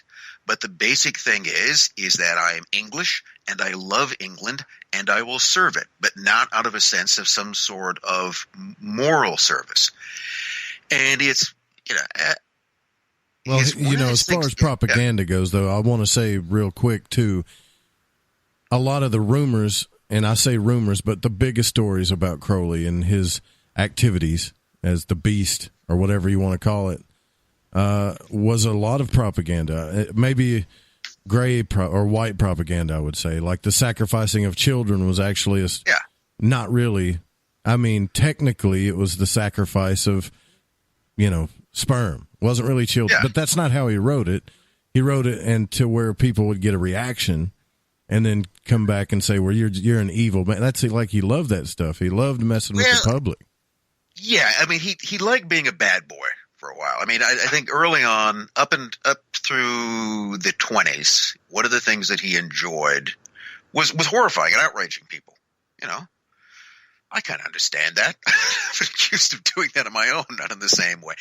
Just doing things to get a rise out of people, just shocking them. I mean, look, Lady Gaga has made an entire career out of that, and now she's got a real career because she started out by shocking people. See, sometimes it works. Sometimes you shock and horrify people, and then you're in a new version of The Star Is Born. Why would you call yourself the Beast 666? Yeah. Why would you have your entire order, call you the Great Beast? Think about it. It's like he really did. It's like he had a plot all the time, and he did use the Hermetic law of cause and effect, but to an extent that takes some real intelligence behind it. You know what I mean? It's like I can say, well, if I say this to Bobby, Bobby's going to get mad and Susan's going to react. And that's about as far as my brain is going to go. But his was a lot more different. He looked at more ripples, I think, of the effect. And, frankly, I think part of it, and I think you get this if you, one of the most interesting things he wrote was his autohagiography, his confessions, the Confessions of Aleister Crowley, in which he discusses his time in America along with it. And one of the things about that is that there are parts of it that at least I find funny. I mean, there's a sense of humor in that. You wouldn't necessarily expect it from this, but he had dare I say, a kind of devilish sense of humor. It's very dry and kind of subtle, but he pokes fun at things. He pokes fun at American cities. He pokes fun at Americans. He pokes fun at, and he pokes a certain degree of fun at himself. And one of the things I think that he did through his occult work and through his magical embrace is he sort of created a persona for himself. Yeah, a public persona. He played a role in some respects, and there's always a risk in developing a persona and playing a role, and the risk is that at some point that role begins to play you. That you create a persona for yourself that you then can't take off. Now, that's one of the things that you can find, one of the easiest places to find it is in acting, where you have an actor who, becomes so identified with a role or becomes so identified with a character that nobody can ever look at them and imagine them as anything else. It's like Tony Perkins, who played Norman Bates in the original Psycho.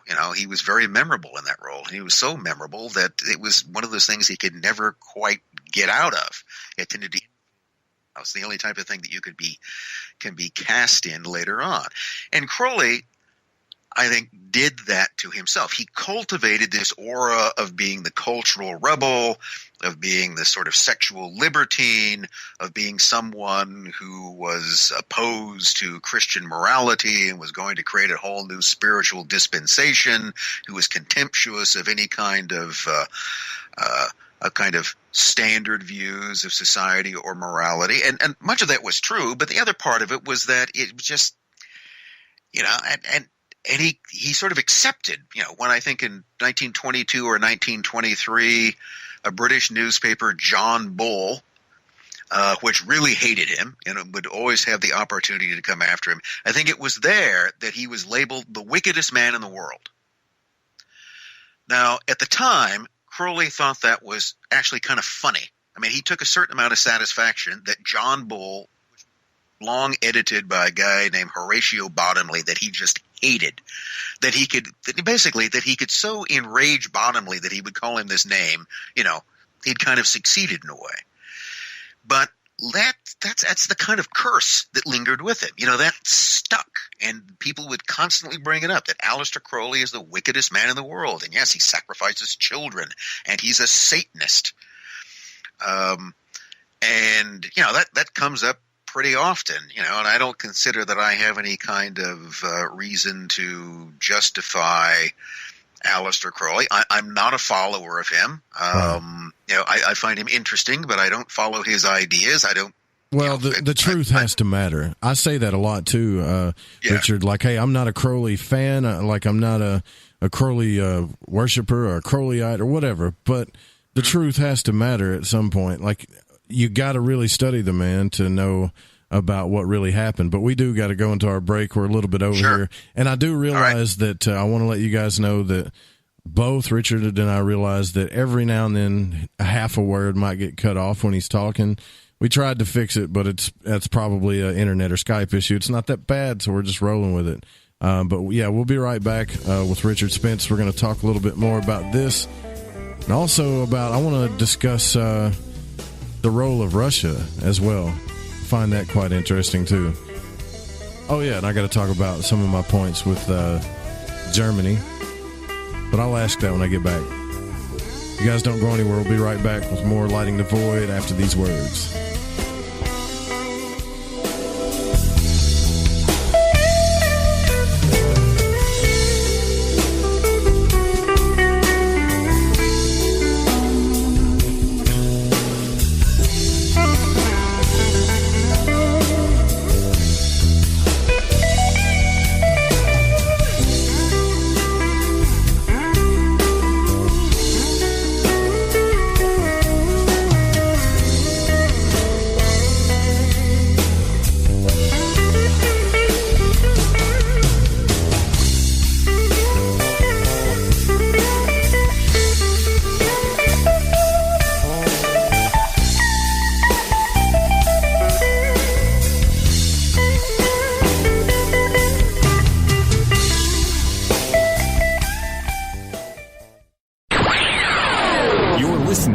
Lighting the Void Radio.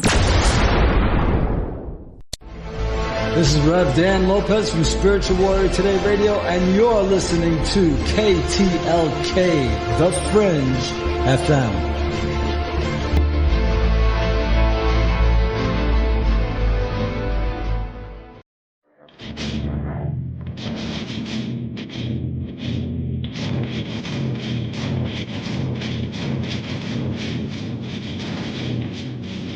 Ahoy there, Gigi here. And I'm Cortana, and we're here to take you on a journey through all things paranormal, metaphysical, mythology, and even psychedelic on our show, Shift Happens, live every Friday night from 7 to 9 Pacific. That's 9 to 11 Central, right here on The Fringe FM. And remember, don't feed the archons, feed ducks instead. Duck up.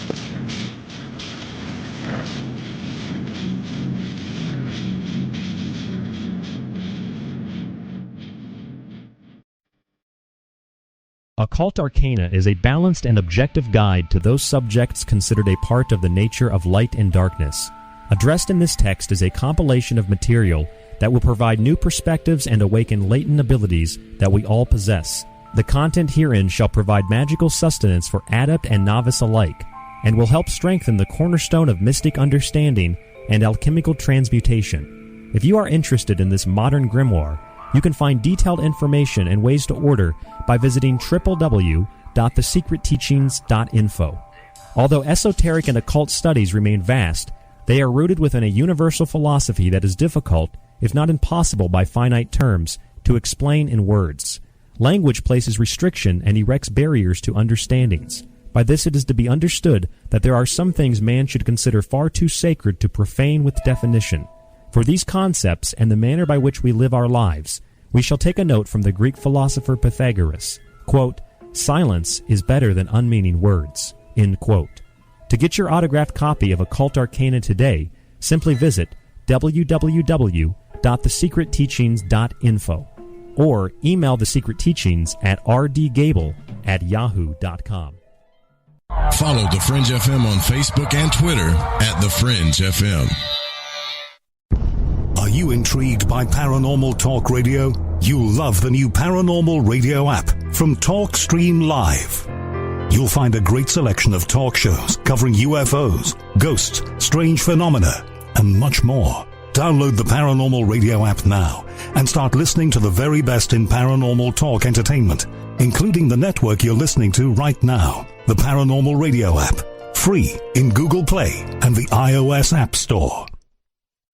So, you love talk radio? Then you'll love TalkStreamLive.com. TalkStream Live is always on, 24/7 with the best streaming talk shows. Find your favorite talkers and discover some new ones. It's free, readily available online or on mobile with any smartphone or tablet. Finding your favorite talk shows all in one place has gotten a whole lot easier. Just go to TalkStreamLive.com. Be sure to download the free apps from Google Play or the iTunes App Store.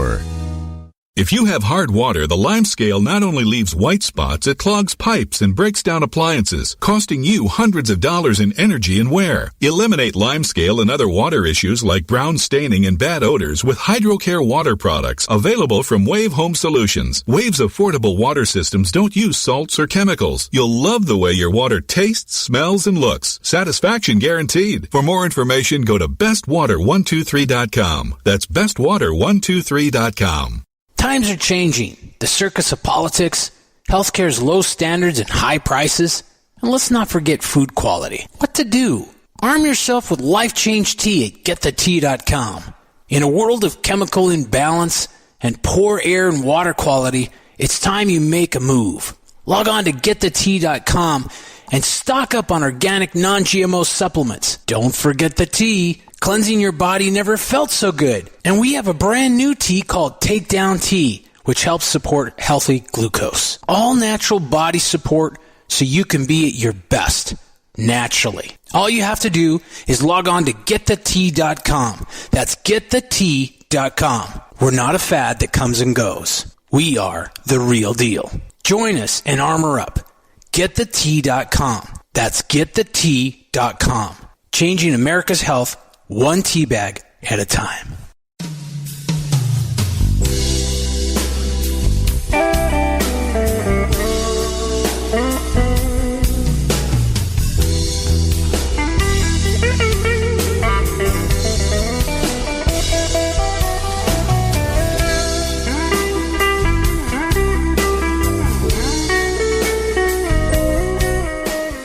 The phone lines are open if you guys got any questions about any of this. If you do want to call in, you can call in at 1-800-588-0335. You can also text in the show at 501-777-5631. This is Lighting the Void. I'm your host, Joe Roop. We're broadcasting live on the Fringe FM. KTOK Digital Broadcasting. We're here with Richard Spence. And now, I want to say something a little bit about Crowley because it's not, like I said right before the break, I'm not a Crowley fan, not obsessed with the guy. What I am obsessed with is the truth. And if we can't get to the truth in the past 200 or 300 years, I'm not really trying to take a stab at the last 3,000 to 5,000 whatever years yet until we can get our heads wrapped around the truth of what is going on just in modern times. And when I say modern times, I mean the past few hundred years. That's what matters. These are the types of things that Jim Mars talked about, that we really got to start to understand what's going on. And the reason why we bring up occultism and Crowley so much is because everybody knows him, but everybody doesn't really know the truth. Everybody thinks that there's still people that think that Crowley was the man that created the Golden Dawn. In fact, that was in Wikipedia for a long time until somebody finally changed it. Everybody thinks that, and I've only brought this story up a million times, but I'm hoping that you get it, that he was a propagandist. You know, he did do things like as a rebel when he talked about killing children. He didn't kill children. It was this magical operation, but yet in my eyes, it's pretty stupid to say you kill children unless you want the reaction. And he was intelligent enough to know the reaction. But you mentioned something during the break too, Richard, about his book, Diary of a Drug Fiend, which I never thought anybody in his stature would actually write. I didn't think somebody, because I always looked at him like a megalomaniac. Why would you write a book about all of the bad things, you know, the dirt that's happened to you in your life? It was a pretty good read, though. Well, Diary of a Drug Fiend, which appeared, it comes out of a very low point in his life. And it was one of the things that through much of his adult life, certainly from the early 20s all the way through his death in 1947, he's a heroin addict. He tries various times to kick it. Eventually, he just gives up. Now, here's one of the things that's true about Aleister Crowley. He did experiment with a lot of drugs. He is, he did those largely for ritual purposes. And I think also just because they felt good, but particularly he was, a pioneer with psychedelics, mescaline. His apparently one of his favorite was ether, which is odd to me because I think of that as like one step above huffing gasoline. But at any rate, so ether, mescaline, but then he becomes addicted to heroin. But the thing is that heroin, so far as I've been able to tell, didn't play a role in the ritual purposes. What got him onto heroin was that he suffered from asthma. So from the time he was a child, he was an asthmatic. And before there were inhalers, one of the things that doctors prescribed to treat heroin, or rather to treat asthma, even in children, was heroin in relatively small doses. But, there's no really such thing as small doses with that. And that's basically how he got hooked. Not by shooting himself up to engage in some sort of wild satanic rite, but essentially to treat an asthma condition, and which works. Apparently, heroin has a very therapeutic effect on that. And then there's the other thing, that it feels good, and then that increases it. And so by the time he is in the early 20s, he sets up this kind of occult commune in Sicily, Cefalù, the Abbey of Thelema. People still make a pilgrimage. It was really just a kind of rundown Sicilian farmhouse, which he dubbed the Abbey of Thelema, and he and his Scarlet Women and a couple of his illegitimate children and a lot of other groupies and followers all gathered there, and pretty much the whole thing was a disaster. Like most hippie communes, it was pretty much the same thing. Bad water, lack of sanitation. After a while, even walking around nude all the time just means there are more places for the insects to bite you. And that was one of those places where he really declined, and both he and the woman he was with at the time, Leah Herzig, just sink into full-blown junkiedom. And he goes through efforts to get out of that. He makes a whole trip to Paris in order to do this experimental method in kicking it, which he's able to do for a while. Diary of a Drug Fiend comes out of that period in his life. So what a lot of people hear is they hear Aleister Crowley, wickedest man in the world, a book, Diary of a Drug Fiend, which therefore must be the wickedest man in the world promoting heroin addiction. Everybody go get some smack and a needle and shoot up. And that's not really what it's about. Nope. It's kind of a love story in some way, but it's really an early book which deals with, the difficulties of heroin addiction, what we like to call opioid addiction today, and the real sort of torment that causes, and the personal toil, and the difficulties of doing it. And it's, the way of looking at, I think before the show started, there are sort of three views of Aleister Crowley you find, and one is that he is a devil. Okay, that's maybe the most common one. The evil, wickedest man in the world. As opposed to that, there's the saint, is a unheralded spiritual genius. He is almost a Muhammad or Christ-like figure who offered a new spiritual dispensation for mankind. And then the third one is that he's a charlatan. He's just a dirty old faker. He's neither a devil nor a saint, but he's just he's a kind of cult leader that takes advantages of people. The thing that actually came out of, the end view I had after I had written Secret Agent 666 was different than the one I had started with.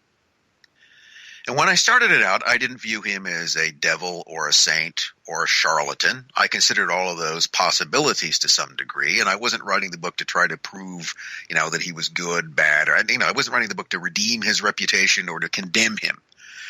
And that's often the way that people come at things. They come at it as they're going to prove that this guy is the most rotten person imaginable, or they're going to come at it to try to polish his halo in some places. And I wasn't interested in that. But there's a kind of process. I've written 3 books now that are basically biographies, or at least based upon the study of a single person. And when you're writing any kind of biographical work about somebody, you end up spending a lot of time with them. And, and this is kind of, someone who's probably long since dead and you've never met. So you'll never really know the real person, but you spend a lot of time with them. You look at the things they've written and what they do, and you're constantly trying to figure out why they're doing it. And what you're trying to do, what you want to do in writing about any person is you want to get some sense of who this person is, some sense of the personality of them, because otherwise they're just a kind of cipher. They're not real. And so when it started out, I didn't really have much of an opinion one way or the other. And say in the course of writing the book, it sort of went back and forth. I mean, Crowley was he was a difficult person. He was not an easy person to get along with. He left a trail of devastation in terms of love affairs and friendships throughout his life.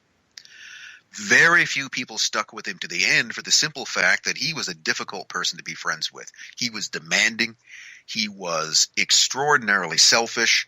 He could be cruel to the people around him, even people who professed love for him. Anybody who was around him for a time, suffered from his kind. He was, I guess the term would be used now is that he was emotionally abusive. Okay, which doesn't make him the wickedest man in the world. What it does make him is human. And that's the main thing I got out of the end of this, is that I saw someone who was, like most people, is a very flawed human being. A person with talent and even a certain degree of genius, a guy who had a sense of humor about himself, a person who, liked playing, he kind of liked playing the devil. He liked shocking people. And he developed this kind of persona which he liked to present, which was to the outside world shocking, but it was one of those roles that, begins to play you after a while. It's not, I think one of the things that Crowley struggled with is the same thing that everybody struggles with, is that who am I really? I mean, what's the real me? I mean, there's, it's one of the things to realize that we all kind of present slightly different aspects of ourselves to different people. So, for instance, as a university professor, I present, in a classroom, I'm not the same person I am at home. Okay. I'm not the same person with my wife as I am with my dogs, for instance. I mean, there's a very different way. If you watch people around their pets, they never behave that way around people. But we have these kind of, I don't know, we're kind of a composite of things. And so the real us is in there somewhere, although really isn't that the thing that we always guard?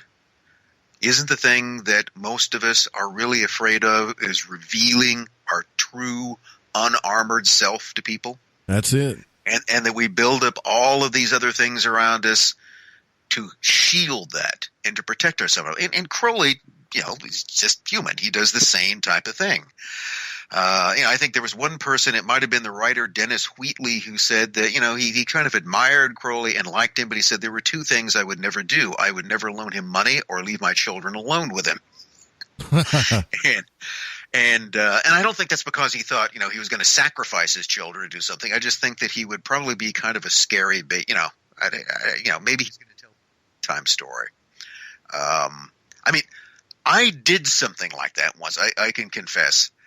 Is that I babysitted a brother and sister-in-law's two young nephews, and I decided that I was going to tell them, they asked me, they begged me to tell them a scary story, and I did. And, it was maybe more scary than I had planned, and therefore, their parents would never let me tell them another story again. So, that was one of those things that was, but, I think that's what Wheatley was, but in terms of money, he was a horrible businessman. No business sense whatsoever. Crowley's he blew through his inheritance crazy. He blew through. He was pretty well set. The family was well off. And if he had had any sense at all and had managed that money, he would have been comfortable for his whole life. Instead, his approach to money is that you just spend it until it's gone, and then you go around and try to cage more out of people. He's always kind of increasingly desperate for money.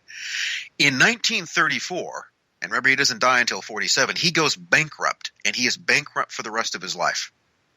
He is an undischarged bankrupt at the time of his death. And I think all of that was things didn't really turn out the way that he planned on them.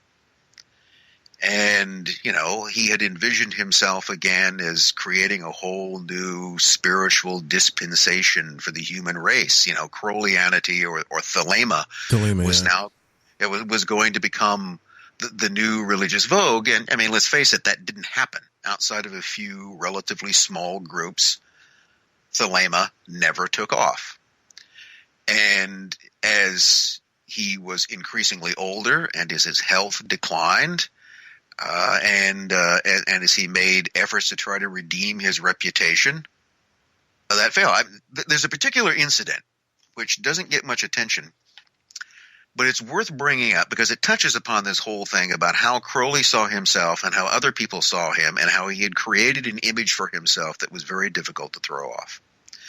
And it's also connected to this thing, this Abbey of Thelema in Sicily in the early 20s, which was, again, a pretty dark period for him, or became one of those, a great expectation that failed. That was a disappointment, which may have helped him drive him further into heroin addiction. But all kinds of unpleasant things happened there. One of the things that happened was that one day at Thelema, a couple showed up, a British couple. The guy's name was Raoul Loveday, which is an interesting name, and he had his girlfriend with him who was Betty May. Wasn't her real name, but it was the name that she used. So they showed up. Think of this as that a couple of swingers show up and they've heard about this community, this kind of college of occult knowledge that Aleister Crowley was running in Sicily, and they have good beaches there apparently. So they ran off, and Betty May just hated the place the minute she got there. She didn't like the people. She thought it was dirty. She thought that Crowley was a creep. And she came away. And then the worst thing for her is that her boyfriend, Loveday, gets sick and dies while he's there. And she then later blamed Crowley for what had happened. And so she began, to anybody who would listen, tell stories about all the horrible things that she had seen. And there were two stories in particular that she seems to have repeated. One, she claimed that Raoul Loveday died after a cat had been sacrificed at a black magic ritual, and he had, at Crowley's urging, consumed some of the blood of the cat, and that's what had killed him. what killed it. In fact, there's the Italian authorities actually had a death certificate that he died from cholera. And he died from cholera not from drinking cat's blood, but from drinking from a contaminated well that Crowley had told him not to drink from. And the reason why Crowley told him not to do that is that Crowley himself had contracted cholera from doing it. Well, that's what happened. It's just a death, he drank bad water, he got sick, and he died. The other story that she told was that a child had disappeared at the Abbey. Now, there had been a child, and then the child disappeared. Now, I don't know whether Betty May, she may have, but in terms of the public statements, whether she ever claimed that there was child sacrifice, but, you kind of connect the dots, right? Or the implication. There's this horrible man running this occult commune, and a small child disappears. Well, something kind of happened. Black magic, possible child abuse or sacrifice, and then, of course, rituals, drinking cat's blood in which her beloved died. So this happened in the early 20s. And then about a decade later, Betty May tells her stories to another woman, a writer by the name of Nina Hamnet. And Nina Hamnet, liked collecting interesting stories, and so she wove those stories, especially the disappearance of the child and the black magic ritual with the cat's blood, into a book called The Laughing Torso. And The Laughing Torso, I don't know if it became a bestseller, but certainly it was out and people were reading it. And this sort of brought up all of these stories about horrible Aleister Crowley and all the terrible things he was involved in, and intimations of child sacrifice and black magic, etc. Now, this happened at an interesting time. This happened in early 1930. The year previous to that, in 1933, through most of that year, Crowley had gone on a kind of PR offensive. And by the way, I won't explain it all here, he had friends in official positions, that is, in British intelligence, who were assisting that. Okay, they had influence within the press and within newspaper syndicates, and they were kind of encouraging this because he'd recently returned to England, and it seemed to be kind of in everybody's best interest that he could restore his reputation. He might become more useful if he did. So Crowley wanted to do that. Crowley, at this point, in 1930, by this time, the wickedest man in the world thing has just become sort of tiresome. And he realizes that it's tremendously limiting because that's the only people think about him and see. He is an evil man. And he wants to present himself in a very different way. So he now sees these old stories have come up again, and he now sees an opportunity to do two things: to strike a blow to redeem his reputation, and to make some money by suing Nina Hamnet and her publisher for libel. Now, one of those things, suing for libel in British courts is a very tricky and risky thing to do. And it is very often a mistake. And in his case, his reasoning is pretty sound. If I can go in and in a court of law establish that these stories that have been circulated about me are lies, that will be a huge boon to my reputation. That could really kind of turn things around. But they hammered him in that courtroom, though, with everything a lot of stuff from what I hear. First of all, he ran into a judge who had believed everything bad written about him and was unsympathetic. And the other thing is that what he had to deal with was the whole all the accumulated baggage of his past. So one of the first things he's confronted with, and by the way, this trial was covered widely in the press. The London Times featured this, so it wasn't as if it was tucked away on the back page somewhere, so people read about it. So it's really one of those things that he ends up with the opposite of what happened. At the beginning of the trial, one of the things he's asked, the defense attorney for Nina Hamnet, the publisher, goes, you claim that you can make yourself invisible, so make yourself invisible. Okay, do it. Okay, you claim you can do that. Or, I tell you what, you claim that you can practice magic. Well, here, put a curse on me or my assistant. Come on, let's do something. Conjure an imp. Right? It's like, come on, walk on water. Turn water into wine. Do it right now. Well, and Crowley, of course, demurred from doing that. But the whole thing initially was this. This was where they were trying to set out by saying that, well, if you aren't an evil man, then you're just a fraud. So let's see what you really have to stand for. And why should we believe anything you say? The other thing is, if you claim these can do things and you can't, then apparently you're a liar. So that was an interesting tactic. Now, one of the things that he did. Well, can I say something real quick? Sure. They didn't understand the invisibility ritual, which is the ritual of the Rose Cross. It doesn't turn you invisible, but it blocks people from noticing you. It keeps you invisible in the astral realm. In other words, you don't get noticed. That's what the whole thing is about. Yeah. It's a psychological thing. But yeah, I mean, when you write in the book that I do invisibility, they're not going to focus on the details. That's what they're going to think about, But yeah, go ahead. Sorry, I just wanted to mention that. No. I mean, but that's one of the things that he could have explained it in detail, and no one would have gotten it. Okay. The point is that if he actually tried to explain what the ritual is about, it wouldn't have made any sense. All people are going to hear is that you claim you can make yourself invisible, but you can't do it.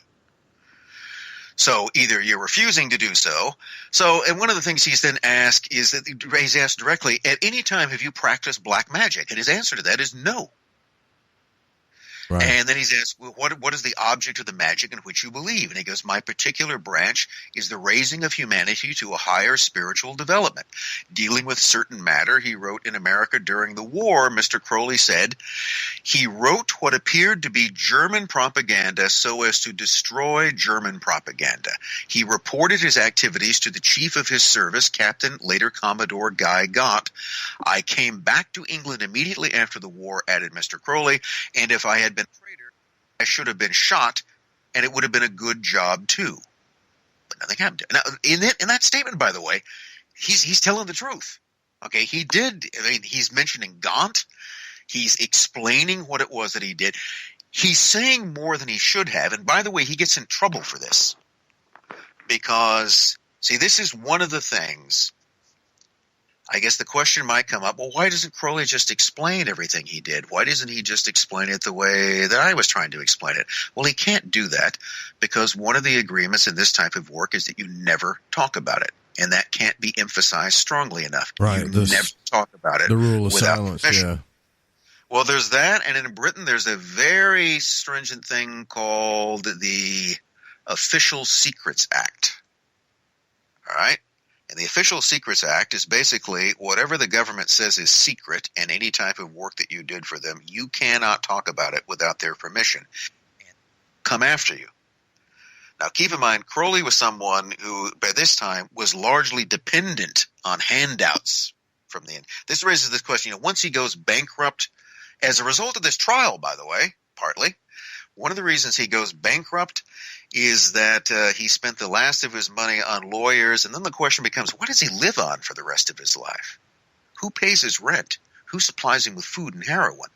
So you still need some friends if you don't have any money. But he went over the bound when he's trying to justify himself. I mean, he's getting rattled in this testimony, and he's responding. He actually responds with one of the most dangerous things. He responds with the truth, and he says a bit too much, and there will be repercussions for that. But, he presents himself as a practitioner of white magic. He strenuously denies that, and by the way, the child that disappears, there's some truth to that. The child that disappeared at Cefalù, or at least one child that disappeared, was his own infant daughter who dies, which is, by the way, at least the second child that he lost. And one of the things in the first case with his first wife, Rose, back way before World War I, and in this case, is that those are things that really affected him. He was not indifferent to that. He had 2 infant daughters who died at a very young age, basically just because of, unsanitary conditions, lack of whatever it was. And that's what Betty May was talking about. The whole room was with there, and this baby there, and then the baby was gone. The baby had died. And so it particularly offends him that he's being, in a sense, sort of accused of in some way murdering or disappearing a child that was his own daughter that died of sickness, that died of natural causes. But he makes this point that I am white magic, and I oppose black magic. I have nothing to do with that. I'm actually sort of trying to defend myself from it. But what he came up against, he loses the case. The judge doesn't want to hear much about this, and the jury is entirely unsympathetic. What they want to hear about is all of the horrible stuff that happened. They don't want to hear about a man that they have come into that room believing is a moral degenerate try to defend himself. And that's where I think he reluctantly comes to this realization that there's no washing the stink off by this time. The role that he created for himself is now playing him, and it's always going to do that. Too late. The other mistake he made in the trial is that he hired someone to steal some letters, some correspondence between, I think, Nina Hamnet and Betty May. And what he wanted to prove is that Betty May, the person who originally circulated these stories, of course, shows up as a witness for the defense. And what he wanted to demonstrate is that she had been paid for her testimony. And so he suborned theft by getting a hold of those, which then, of course, couldn't be admitted. And then what he finds right after the trial is over is that he's on trial for the theft of the letters, and he's convicted, and he gets a 2-year suspended sentence. And then right after that, he goes bankrupt. All of this turns into a huge disaster. Well, hold on. What do you think a guy that studies, and we got to take a quick break here. We kind of went over again, but it's easy to go over because I'm interested in this stuff. But wouldn't you think a guy that understands cause and effect, who I just got through bragging about how intelligent he was about Hermetic laws, would not understand that all of this would just come back on him? I mean, to me, I think he understood it. Like, it's almost like, I don't know if you understand the psychological process of self-sabotage, but it's kind of like the people that self-sabotage themselves, and then they complain about all the things that are happening to them and point fingers when they did it. And see, he understood cause and effect. This is what the biggest thing I didn't understand about the guy. Well, he was certainly told by people around him. One of them was his kind of intelligence minder or control, a guy named Gerald York, who warned him not to do this, who warned him not to make an issue out of this. Maybe write a couple of articles announcing it, but that one, by bringing this into a courtroom, was going to make a much bigger deal out of it than it was before, and that you never know how it's going to do. And, there's nothing more unpredictable in the way a jury will respond. And I think York also understood that it's just going to be very difficult to overcome the impression that's already there. So just alone. And he wouldn't do it. And, smart people do stupid things all the time. Yeah, they do. And they, do it. I mean, I think what it was, in a way, he's desperate. A recent publishing effort, Mandrake Press had failed. He had written a number of books, which, had not been achieved the success that he wanted. He's running out of money, and he realizes that one of the things that's constantly limiting him is this bad reputation he has. And he saw this chance, and against better advice, he plunged into it. And he did. He was kind of hoisted by his own petard. Right. It was something he shouldn't have done, but I think under the circumstances, he didn't see that he had much option. Well, it's the thing. The thing is that very often you assume that if I tell the truth, that will explain everything. Yeah. And very often it doesn't, which is why people lie so much. Right. Because lies. I learned that myself.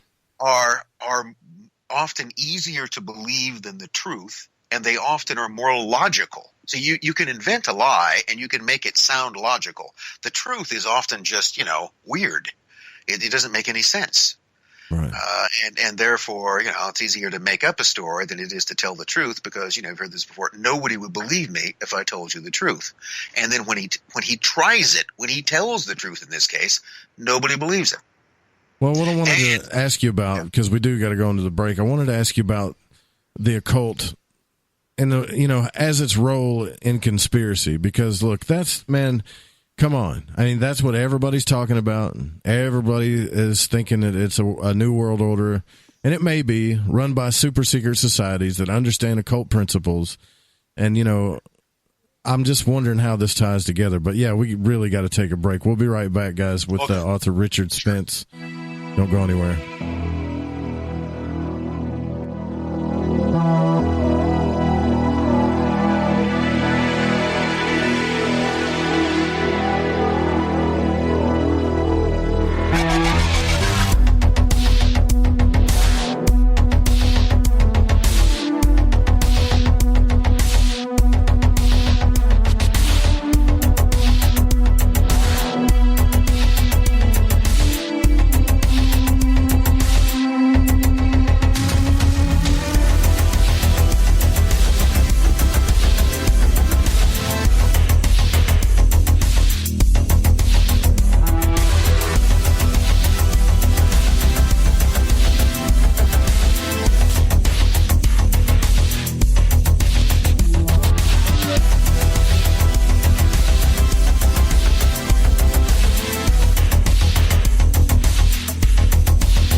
Broadcasting The Fringe FM.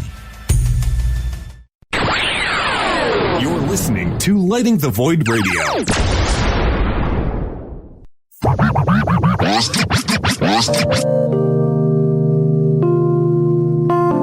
This is Elle.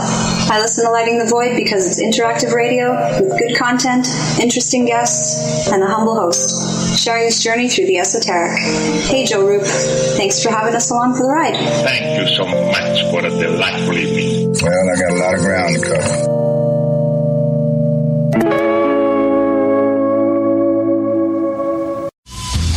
How you doing today, guys? This is Garrett Lee. And this is Randy Warner. From the Healers and Hellraisers podcast. A podcast about people. You're going to hear stories from the enlightening to the frightening. Told by those who lived it. Listen right here on The Fringe FM. Wednesdays at 5 p.m. Pacific, 8 p.m. Eastern. And on The Fringe Free-For-All. Right here on The Fringe FM. Does your basement or crawl space have a damp, musty smell? Well, watch out! That's a sign of too much moisture and not enough ventilation. And that can mean increased mold growth and the buildup of harmful toxins and gases. Don't bother with a dehumidifier. It just circulates the same unhealthy air. Now there's a better way to remove these dangers and odors. It's with the computerized Wave Moisture Control Unit that reduces moisture and expels pollutants. We replaced our old dehumidifier with the Wave unit, and in only 3 weeks, our basement is dry and the musty smell is gone. Wave units require no maintenance, no buckets of water or filters, and costs only pennies a day to run. Breathe better, live healthier with an affordable, no-maintenance Wave unit. Call 888-717-WAVE, 888-717-WAVE, or visit dryhealthyhome.com. Dryhealthyhome.com. Ride the wave. Wave Home Solutions for a healthy, comfortable home. Who were the real ancient Egyptians? What is it about ancient Egypt that captivates us all? The critically acclaimed series Magical Egypt is back with all new episodes. Let Chance Gardner and company take you on another adventure through Magical Egypt in the new series Magical Egypt 2. Magical Egypt 2 attempts a forensic reconstruction of the science of the ancients through a study of ancient aesthetics. Also, the best researchers and authors in the field like John Anthony West, Graham Hancock, Laird Scranton, Robert Bouval, Lon-Mal Duquette, Aaron Cheek, and more join together to explore the topics of the esoteric and the hidden messages of the ancient Egyptians. Just go to magicalegypt.com right now and put in the code word FRINGE and get 10% off any download or order, including the groundbreaking original Magical Egypt series, as well as the new episodes in Magical Egypt 2. Also, check out the great work and the companion series at magicalegypt.com. Click the banner on the Fringe FM or go to magicalegypt.com and use the code word FRINGE and get 10% off your order today while it lasts. Follow The Fringe FM on Facebook and Twitter at The Fringe FM. The Fringe FM loves hearing from you. Have a suggestion, comment, or question? We're all ears. Email talkback@thefringe.fm. Nights on The Fringe FM just got even better. You wanted more live late-night programming? Do it live! Now you've got it. Don't miss Lighting the Void with me, Joe Roop, at 9 p.m. Pacific, midnight Eastern. There's something more to it. And bringing us home is Ryan Gable. The Secret Teachings radio broadcast. At midnight Pacific, 3 a.m. Eastern. Live all night and the best of The Fringe FM all day. The truth is out there, and so are we. This is The Fringe FM.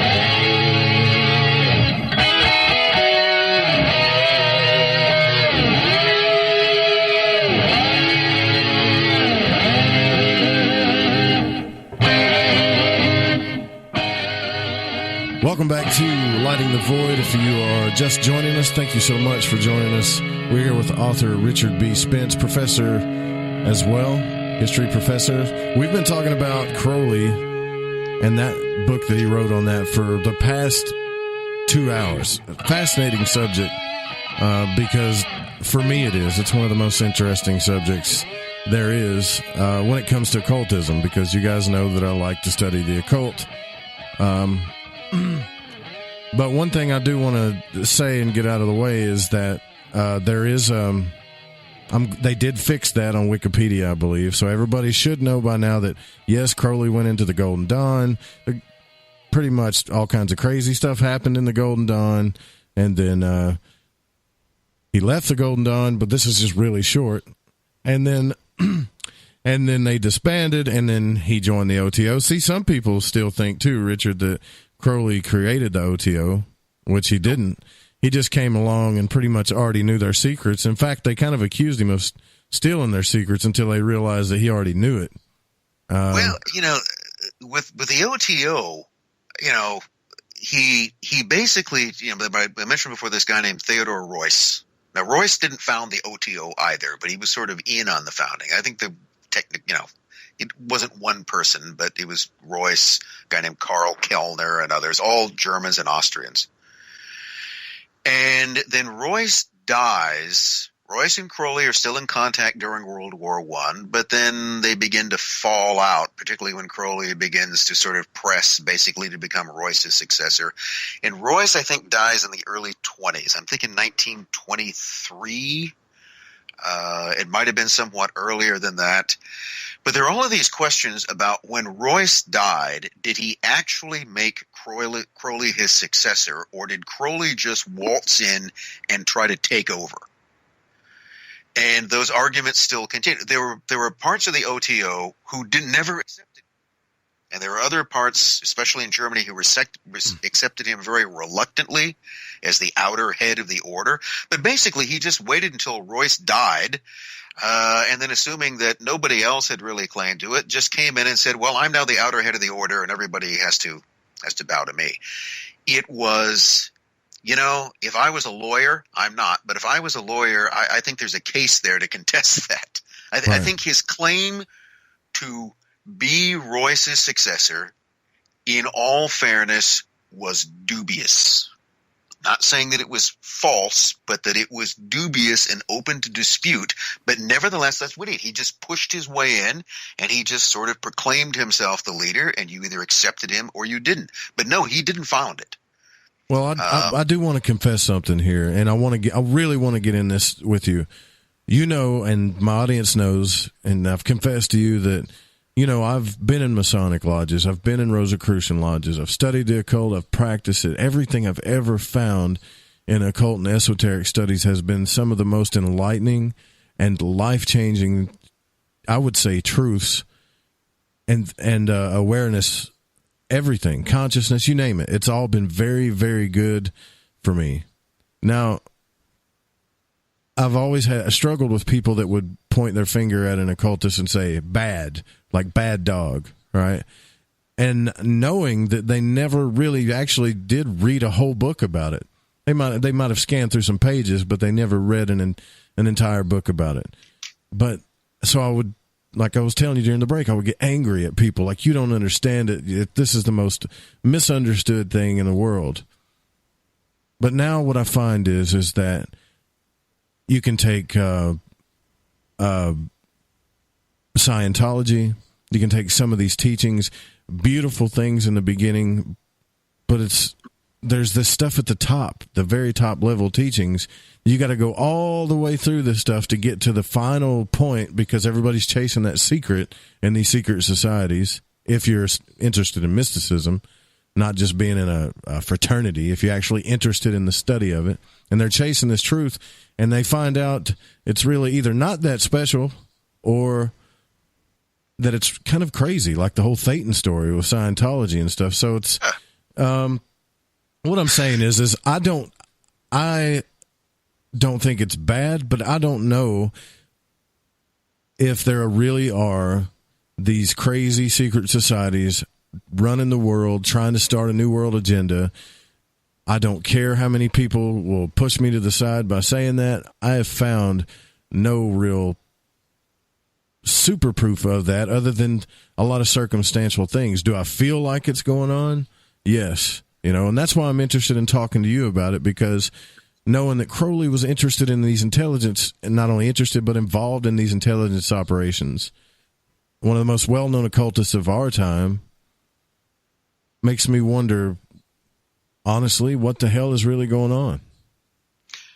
Well, one of the things that Crowley pretty consistently claimed, and one of the things, again, he mentions in this trial I was just talking about and elsewhere, you know, he says that that he doesn't practice black magic, but he admits that black magic exists.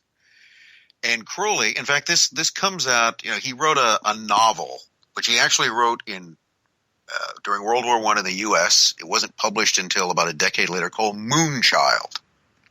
And Moonchild is a novel, but all of the characters in it are based on real people. So I think MacGregor Mathers is disguised in there, and Annie Besant, who was the head of Theosophy, is in there.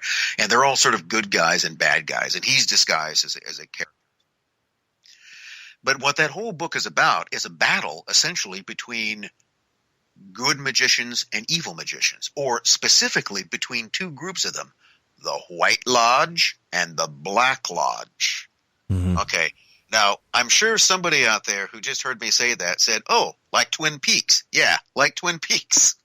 So now you know where David Lynch got that from, okay? So long before Twin Peaks, there was a White Lodge and a Black Lodge, and Crowley wasn't exclusively talking. But his, you know, he very consistently talks about it. Yeah, there are bad guys out there. Okay, now keep in mind, I'm not claiming there are, but I'm pointing out that Crowley said that while he was was part of the White Lodge, that while he followed the secret chiefs, you know, these kind of spiritual guides, these spooky guys out there somewhere, they were good.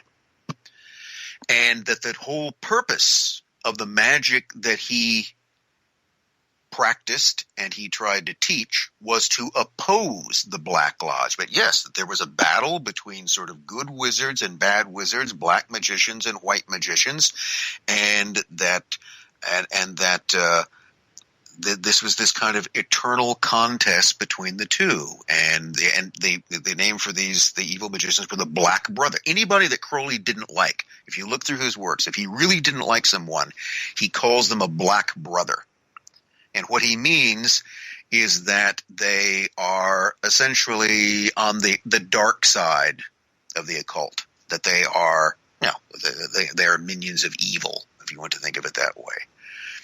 And it's a thing which is very similar to, there's another, during the same period, the 20s and the 30s, there is a French, he liked to call himself an esotericist, but he's a French occultist by the name of René Guénon, Guenon.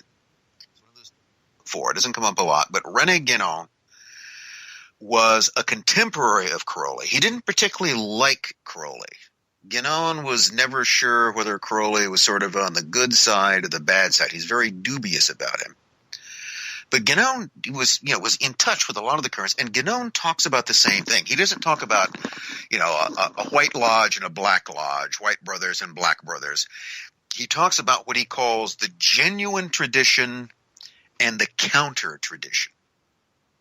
And he's sort of talking about that there was a genuine spiritual tradition which had been taught and passed through the ages by a variety of societies and orders and occult organizations. And, it's probably worth mentioning again, what occult means. Occult just means hidden, as you pointed out, I think, in one of the breaks. That's all it means. Occult doesn't mean evil, doesn't mean good. It just means hidden. So the question might be, why is occult doctrine hidden? And the basic explanation is that a hidden doctrine is not a doctrine which is for everyone. It's only for people who have been initiated, or only for those who actively seek it. It's not a kind of dispensation. It's not like God's love that just sort of beams out and is for everyone. The occult stuff you have to work at. Okay, right. It takes work and effort, and it takes a certain degree of sacrifice. And therefore, it's not for everybody. And because it's not for everybody, it's hidden. It can be hidden in symbols. It can be hidden in rituals. It can be hidden in riddles if you want to. But it's the type of thing that only those who really have the will and the intuition to understand it will ever be able to find it. Now, at least is the base. It's not because they're necessarily hiding anything, but simply because it's stuff that is really kind of beyond easy absorption. It's not transcendental meditation. Not everybody can do it. It's something that takes a great deal of time and study and application, and even then, only certain people are going to do that. You realize by saying that that actually offends people. Like, all you're really talking about is reading a book and seeing something, you know what I mean? Like reading through the lines, and doubly so, to find the key to something that's hidden.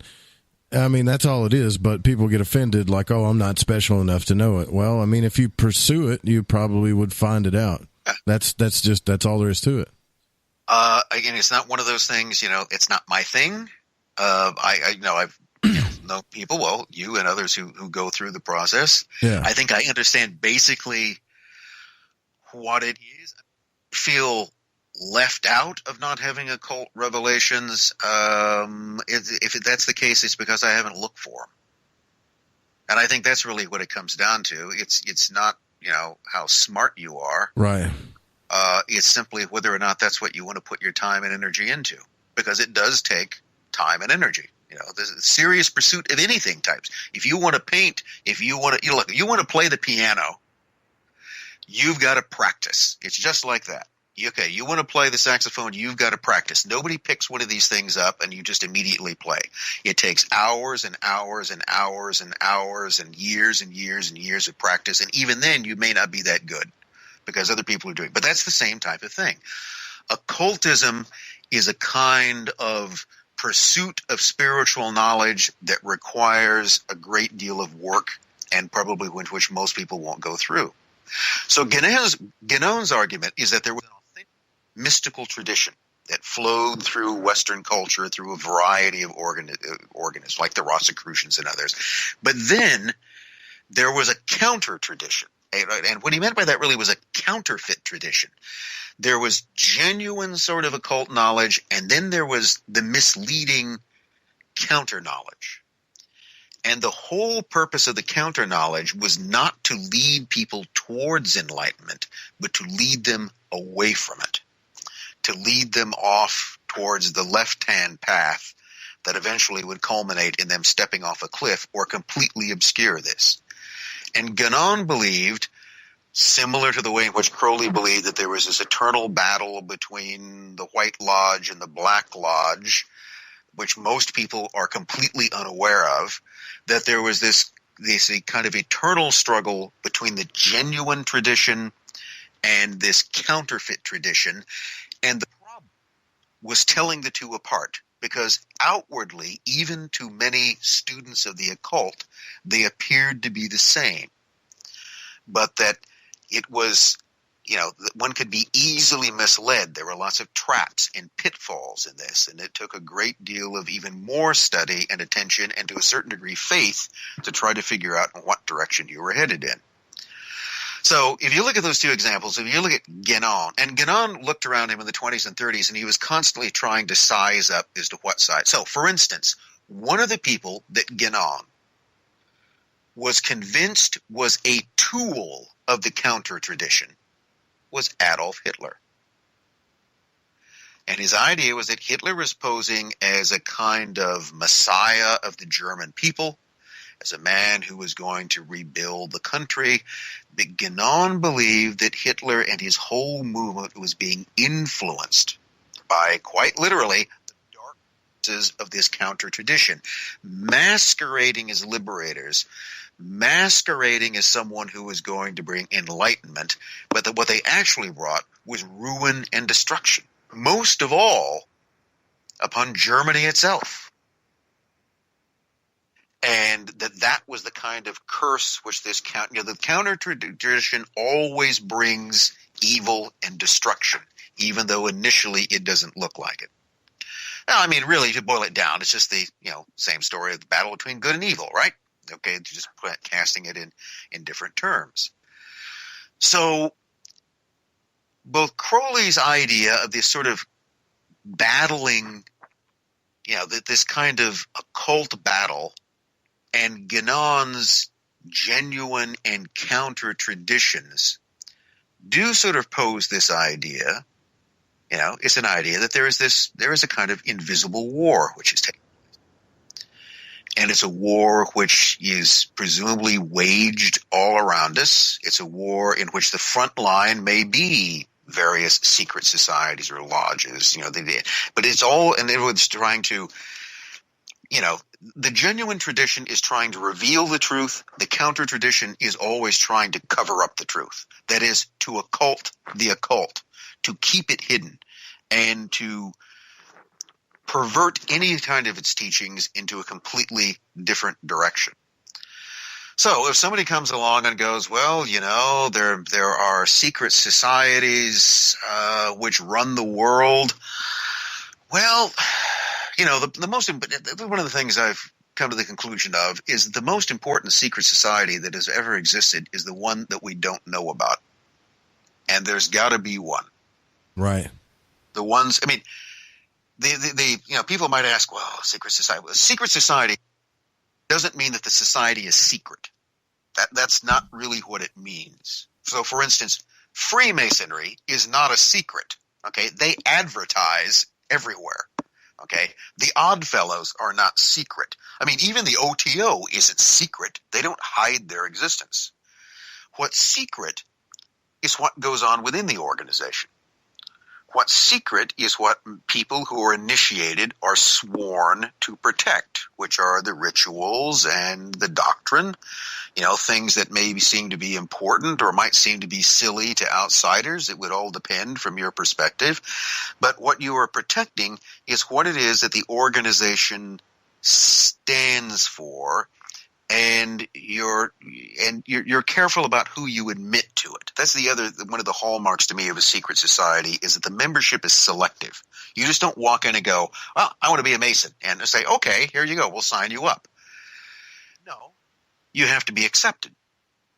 You have to show interest, and then the other people who are there have to decide whether you're going to get in or not. And the rules of admission may be strict or stricter or not so strict, but they set the rules.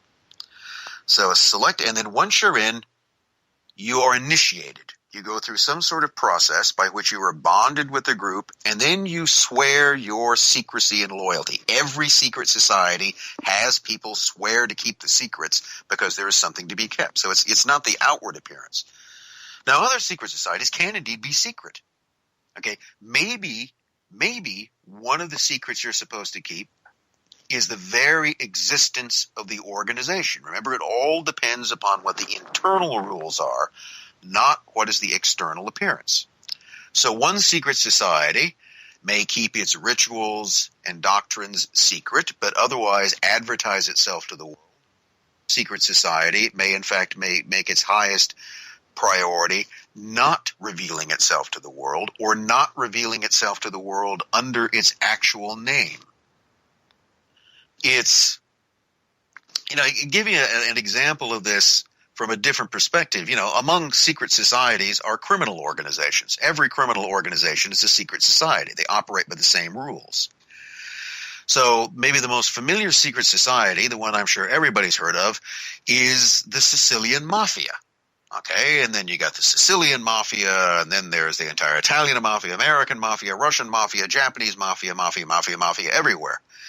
Well, the interesting thing is, if you take it back to the beginning, there's no mafia in Sicily. That's not really the name of the organization. It's a name which has attached itself to the organization, by which it's known to the outside world. But the only thing it was ever actually called is La Cosa Nostra. Okay, so when Valachi, the mafia turncoat, said this is what it's called, he was quite correct. The name of it is, which simply means our thing or our enterprise. I mean, that's all you have to call it. For the people who are initiated, they know what it is. So it's one of these things that you can create a secret society with bonds of loyalty, and it doesn't have to have a name, because the people in it know who the other brothers are, and they know what its purpose is. And then these other sort of terms attach itself to it. So it's like, you trace the mafia back, and there's no mafia. There's just an organization which has no particular name. It has an organization, it has rules, it is engaged in a variety of criminal activity, and that's really all you need to know. That's enough to have it. So one of the things when you're looking at secret societies is that the question is, what are you really looking at? Are you looking at the same thing under different names, or are you looking at a variety of things that use the same name? So an example of that I could is, another, maybe one of the most popular, one of the biggest secret societies or orders in the world is Freemasonry. And there was a whole side of my family that were Freemasons, so I have some acquaintance, I didn't follow them into it, but I know that they were very proud to be Freemasons, and were never terribly secretive about it. But one of the things is that if you're thinking of your daddy's or your granddaddy's Freemasonry, you're only thinking of one version, because nobody owns the rights to that name. It's not a brand name. It's a generic. Because the origins of Freemasonry are lost in time. So anybody that tells you that, the Freemasons are descended from the Knights Templars, well, that's one story, but there's no proof of it at all. Or that it's descended from, the other one is that, the Freemasons are descended from medieval Mason guilds. That's not really there either. You can't, there's no point where you can actually sort of trace a regular working guild of Masons, people who actually stack stones on top of each other, turning into a speculative lodge, because Freemasonry isn't about masonry at all. It just kind of mimics masonry. You've got an apron and you've got a little trowel and you go through these type of things, but nobody there, unless at a rare chance, is an actual Mason. There are people playing at being Masons, which raises the whole question, why? Why did they, it's like you come in and you sort of absorb this working men's lodge, and then you sort of, use their symbols for some other entirely purpose. So remember, Freemasonry has nothing to do with actual Masons. It's pretending to be something else. it's disguising itself. And maybe that's the reason, arguably, it was originally done. It was necessary to disguise what you were doing under some sort of working organization. And then after a while, that just became more and more ritualized. But there's no agreed upon origin of Freemasonry. It just sort of gradually develops over 300 years. And in the 18th century, it just begins to metastasize. You have the formation of grand lodges, and then out of the so there's a different lodge in England than there is in France. So what most people in America think of as Freemasonry are American lodges that are all descended from the United Grand Lodge of England, which was formed in 1717. On the other hand, on continental Europe, you don't have English Freemasonry. You essentially have French Freemasonry, which came out of the Grand Orient Lodge, which was formed somewhat later, around the 1730s. And one of the big differences between those two is that English Freemasonry became the club of the British establishment. It supported the monarchy. It's that, most of the members from the 18th century of the British royal family were members of Freemasons. It supported the Church of England. It was the secret society of the British Empire. In France, however, Masonry became revolutionary. It became anti-clerical and it became anti-monarchical. And while Masons didn't control the French Revolution, you better believe they play a very prominent role. And their lodges were used as a means to disseminate revolutionary propaganda. Many of their leaders became prominent in the revolutionary movement itself. And that sort of split the two. So on the continent, Freemasonry becomes identified with people opposed to the Catholic Church and opposed to the king. In Britain, it becomes a supporter of the establishment. And then there are further one of the other places in which revolutionary Freemasonry plays a role is in Russia. So French Freemasonry finds its way into Russia. And if you look, it's very interesting. If you look up to the lead up of the Russian Revolution in 1917, and you look through the Masonic organizations, the thing about them in Russia is that Freemasonry wasn't very large. It's a small group to study. So in an empire which around 1917 had almost 180 million people in it, there were altogether, of every variety, less than 2,000 Freemasons. And most of those, the biggest chunk, were involved in one grand lodge called the United Grand Lodge of Russia, and that was an avowedly political lodge. And when you look through the membership of that lodge, you find virtually every person who will play a prominent political role on all sides of the political spectrum. You find Bolsheviks, not too many actually, Mensheviks, socialist revolutionaries, liberals, conservatives, monarchists, anti-monarchists, and they're all in the same lodge together. And what you're really looking at when you look through that list is you're not just looking at a lodge, you are looking at the political and economic elite, because there are bankers and industrialists, the rich and the powerful who are part of this as well. And it is like the elite that governs Russia. But it's not an elite which is specifically right or left or center. It tends to try. But what somehow unites all of these people is that they're all members of this Masonic. They have a common Masonic affiliation, even though they differ over other issues. But it's in those lodges that the Russian Revolution is essentially created, or the Russian revolutions are basically created. Those were like the petri dish where this grows. And you can see the same thing in the Ottoman Empire earlier, the Young Turk Revolution that overthrew the Sultan in 1908 is, the whole center of the whole conspiracy is one Masonic lodge in one town. That's where all the plotters come from. They're all lodge brothers.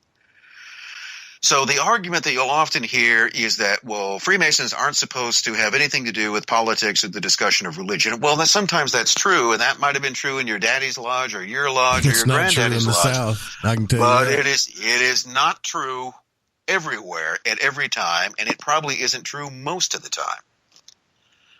Because what you've done in something like, and it doesn't just have to be what you do in any kind of society, is that, remember, you recruit people selectively, which means that the people already in the lodge are probably going to recruit people who are like-minded.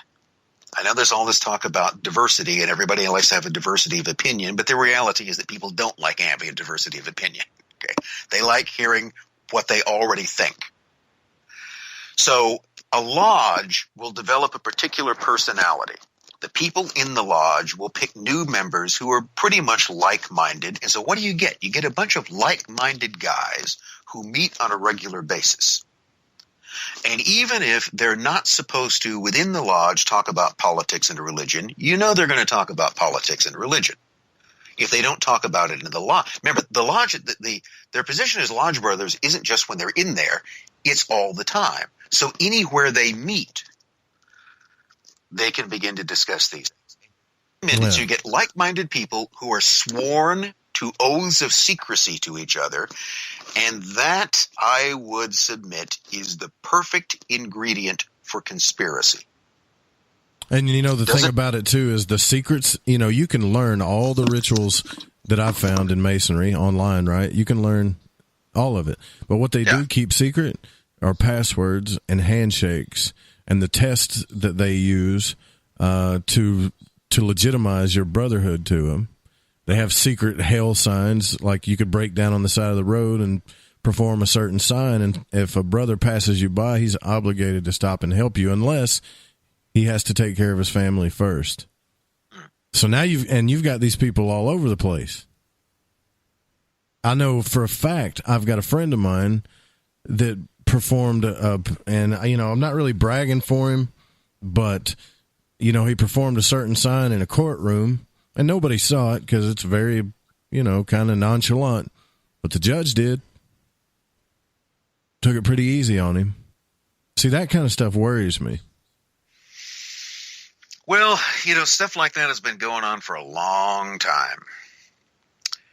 Yeah. And my particular, I think this series, which is for something called the Great Courses, which is a kind of departure for them if anybody's familiar with it. But this Secret Societies course that hopefully will be filmed and out sometime next year. I can't wait. One of the things that in going through that, I've kind of developed the idea that a lot of these, and I think Freemasonry in particular, if you actually trace it back far enough, you go back to what were called mystery cults, which were very common organizations in ancient Greece and Rome, especially in the Roman. So most people tend to think that in the Roman Empire, everybody worshipped a bunch of gods, and they all went to the official temples, and it was all a kind of pantheon, and you had to juggle all 12 of them at the same time, which really wasn't the way it worked. What people would do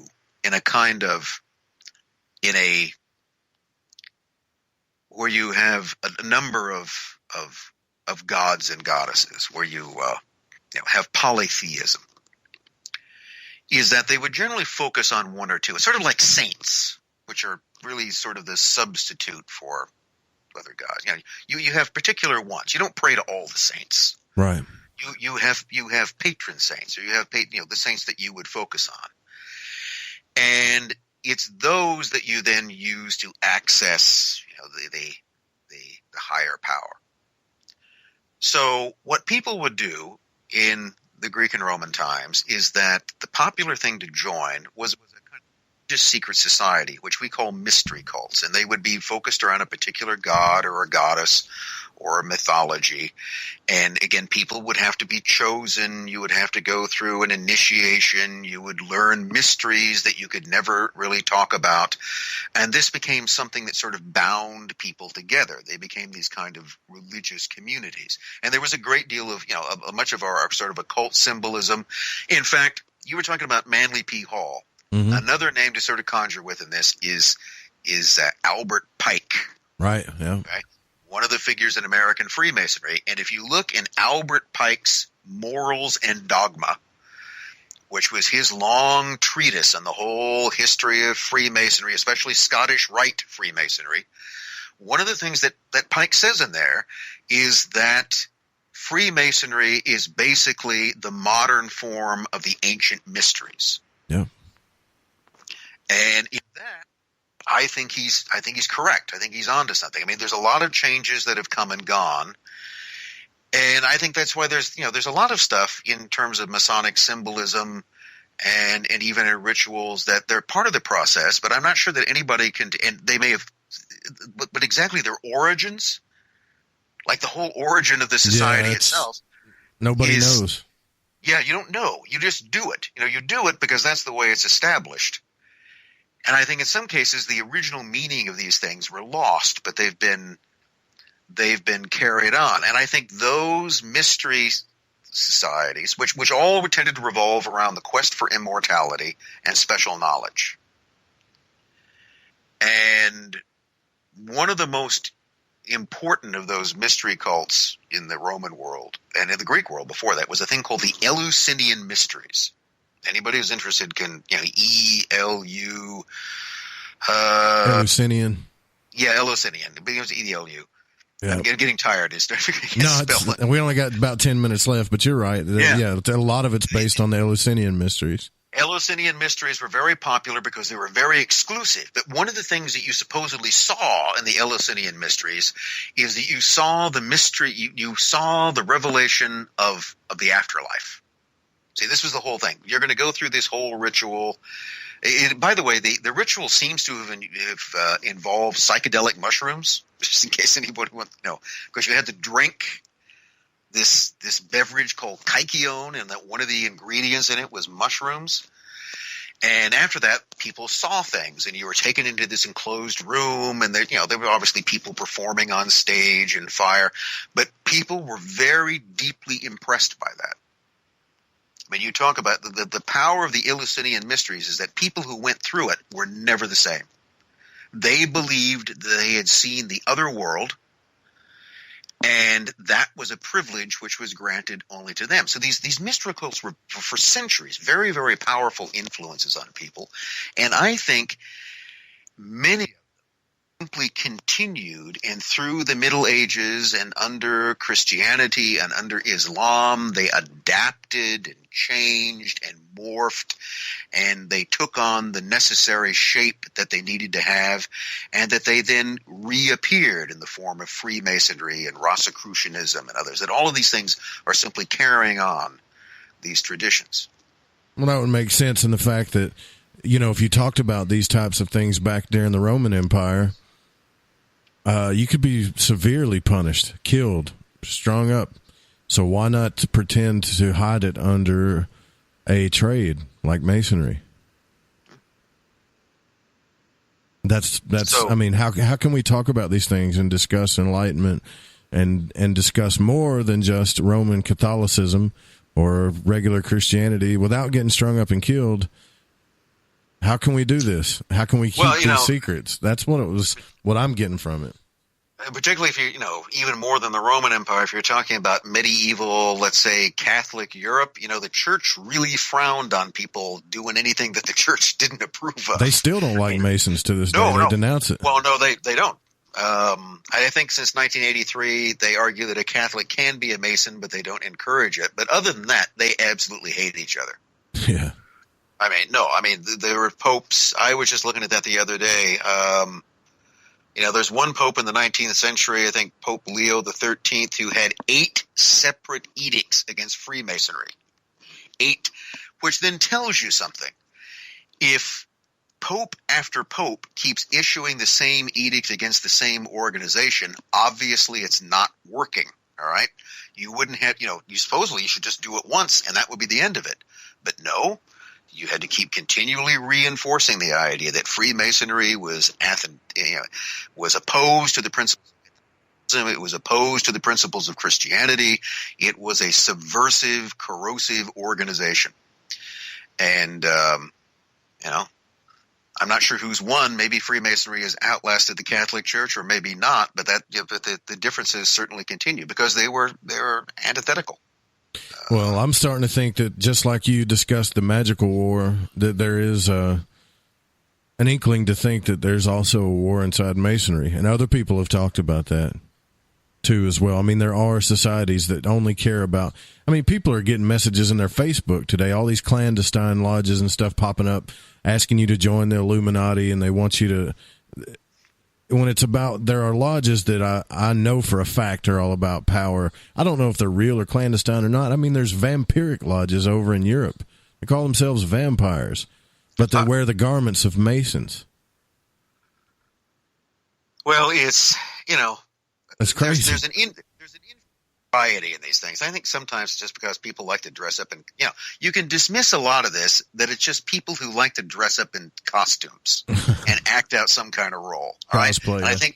And I think many of the times it is. But, in a lot of those things, there's for some people, there's always this kind of tipping point for what's play becomes serious. All right. It's like they don't have a safe word or something. I don't know. But, you begin to do it long enough that you really get into this type of thing. And I think it can just be a matter, the question with a lot of things, whether it's occultism or anything else, is how far you want to go with it, is how serious you want to take it. Right.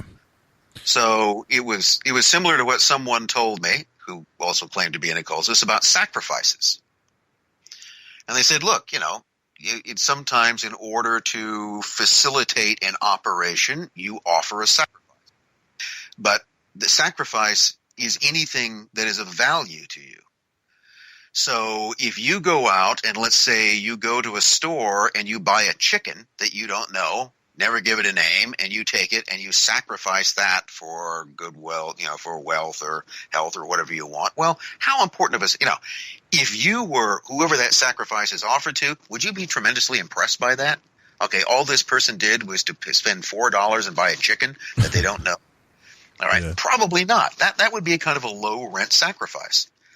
Now, on the other hand, if you sacrificed your beloved pet Fifi, that would mean more. It would mean more to you because you're actually sacrificing something you love. Now you can see when you get in, we want to carry that far enough, imagine what else you can sacrifice. What is the most valuable thing to you that you could sacrifice? Your child. Your child.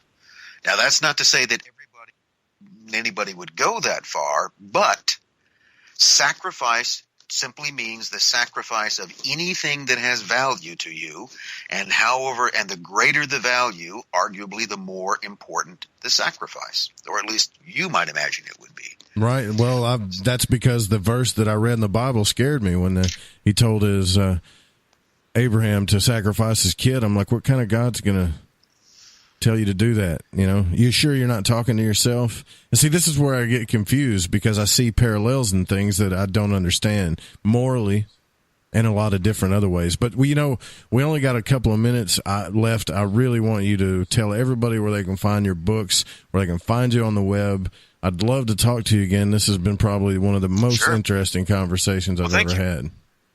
Okay, well, again, I'm Rick Spence, Richard Spence. Professionally, I'm a professor of history at the University of Idaho in beautiful Moscow, Idaho. And know more about my research interests or look at my, CV, you can go to the University of Idaho, type in my name. It will take you to the web page, which the college and department maintains for me. Yes, I know I should have my own, but I'm too lazy to do that.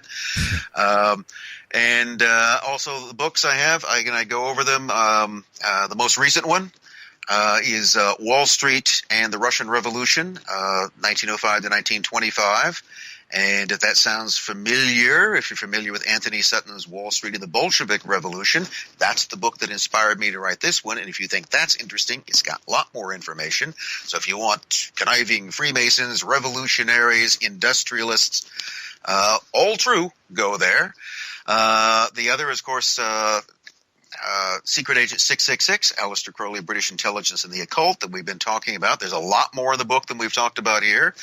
And then the Secret World of Sidney Reilly, a book which I hope in the not too future to do a new version of and substantially revise and add lots of more stuff to. I'm also a co-author with Walter Bosley of a kind of true historical crime story called Empire of the Wheel. Bosley's a good guy. Very smart guy. And he's actually carried that on to 2 other volumes. I'm the co-author on volume 1, but we really get into some kind of interesting discussion of, what first looked like just some odd deaths and suicides around San Bernardino, California in the early 20th century, which get weirder and weirder. So there you go. Thank you so much for coming out and hanging out with us for the whole thanks show. Thanks for having me on. Yeah, it's been fun. Yeah, absolutely. And guys, we got to get out of here, but do remember that the show was produced by the Fringe FM and cannot be resyndicated without written permission. And music was by Chronox, Bundy, Kevin MacLeod, and Space Station. We'll see you guys tomorrow night with Amalia Young Karras. Good night.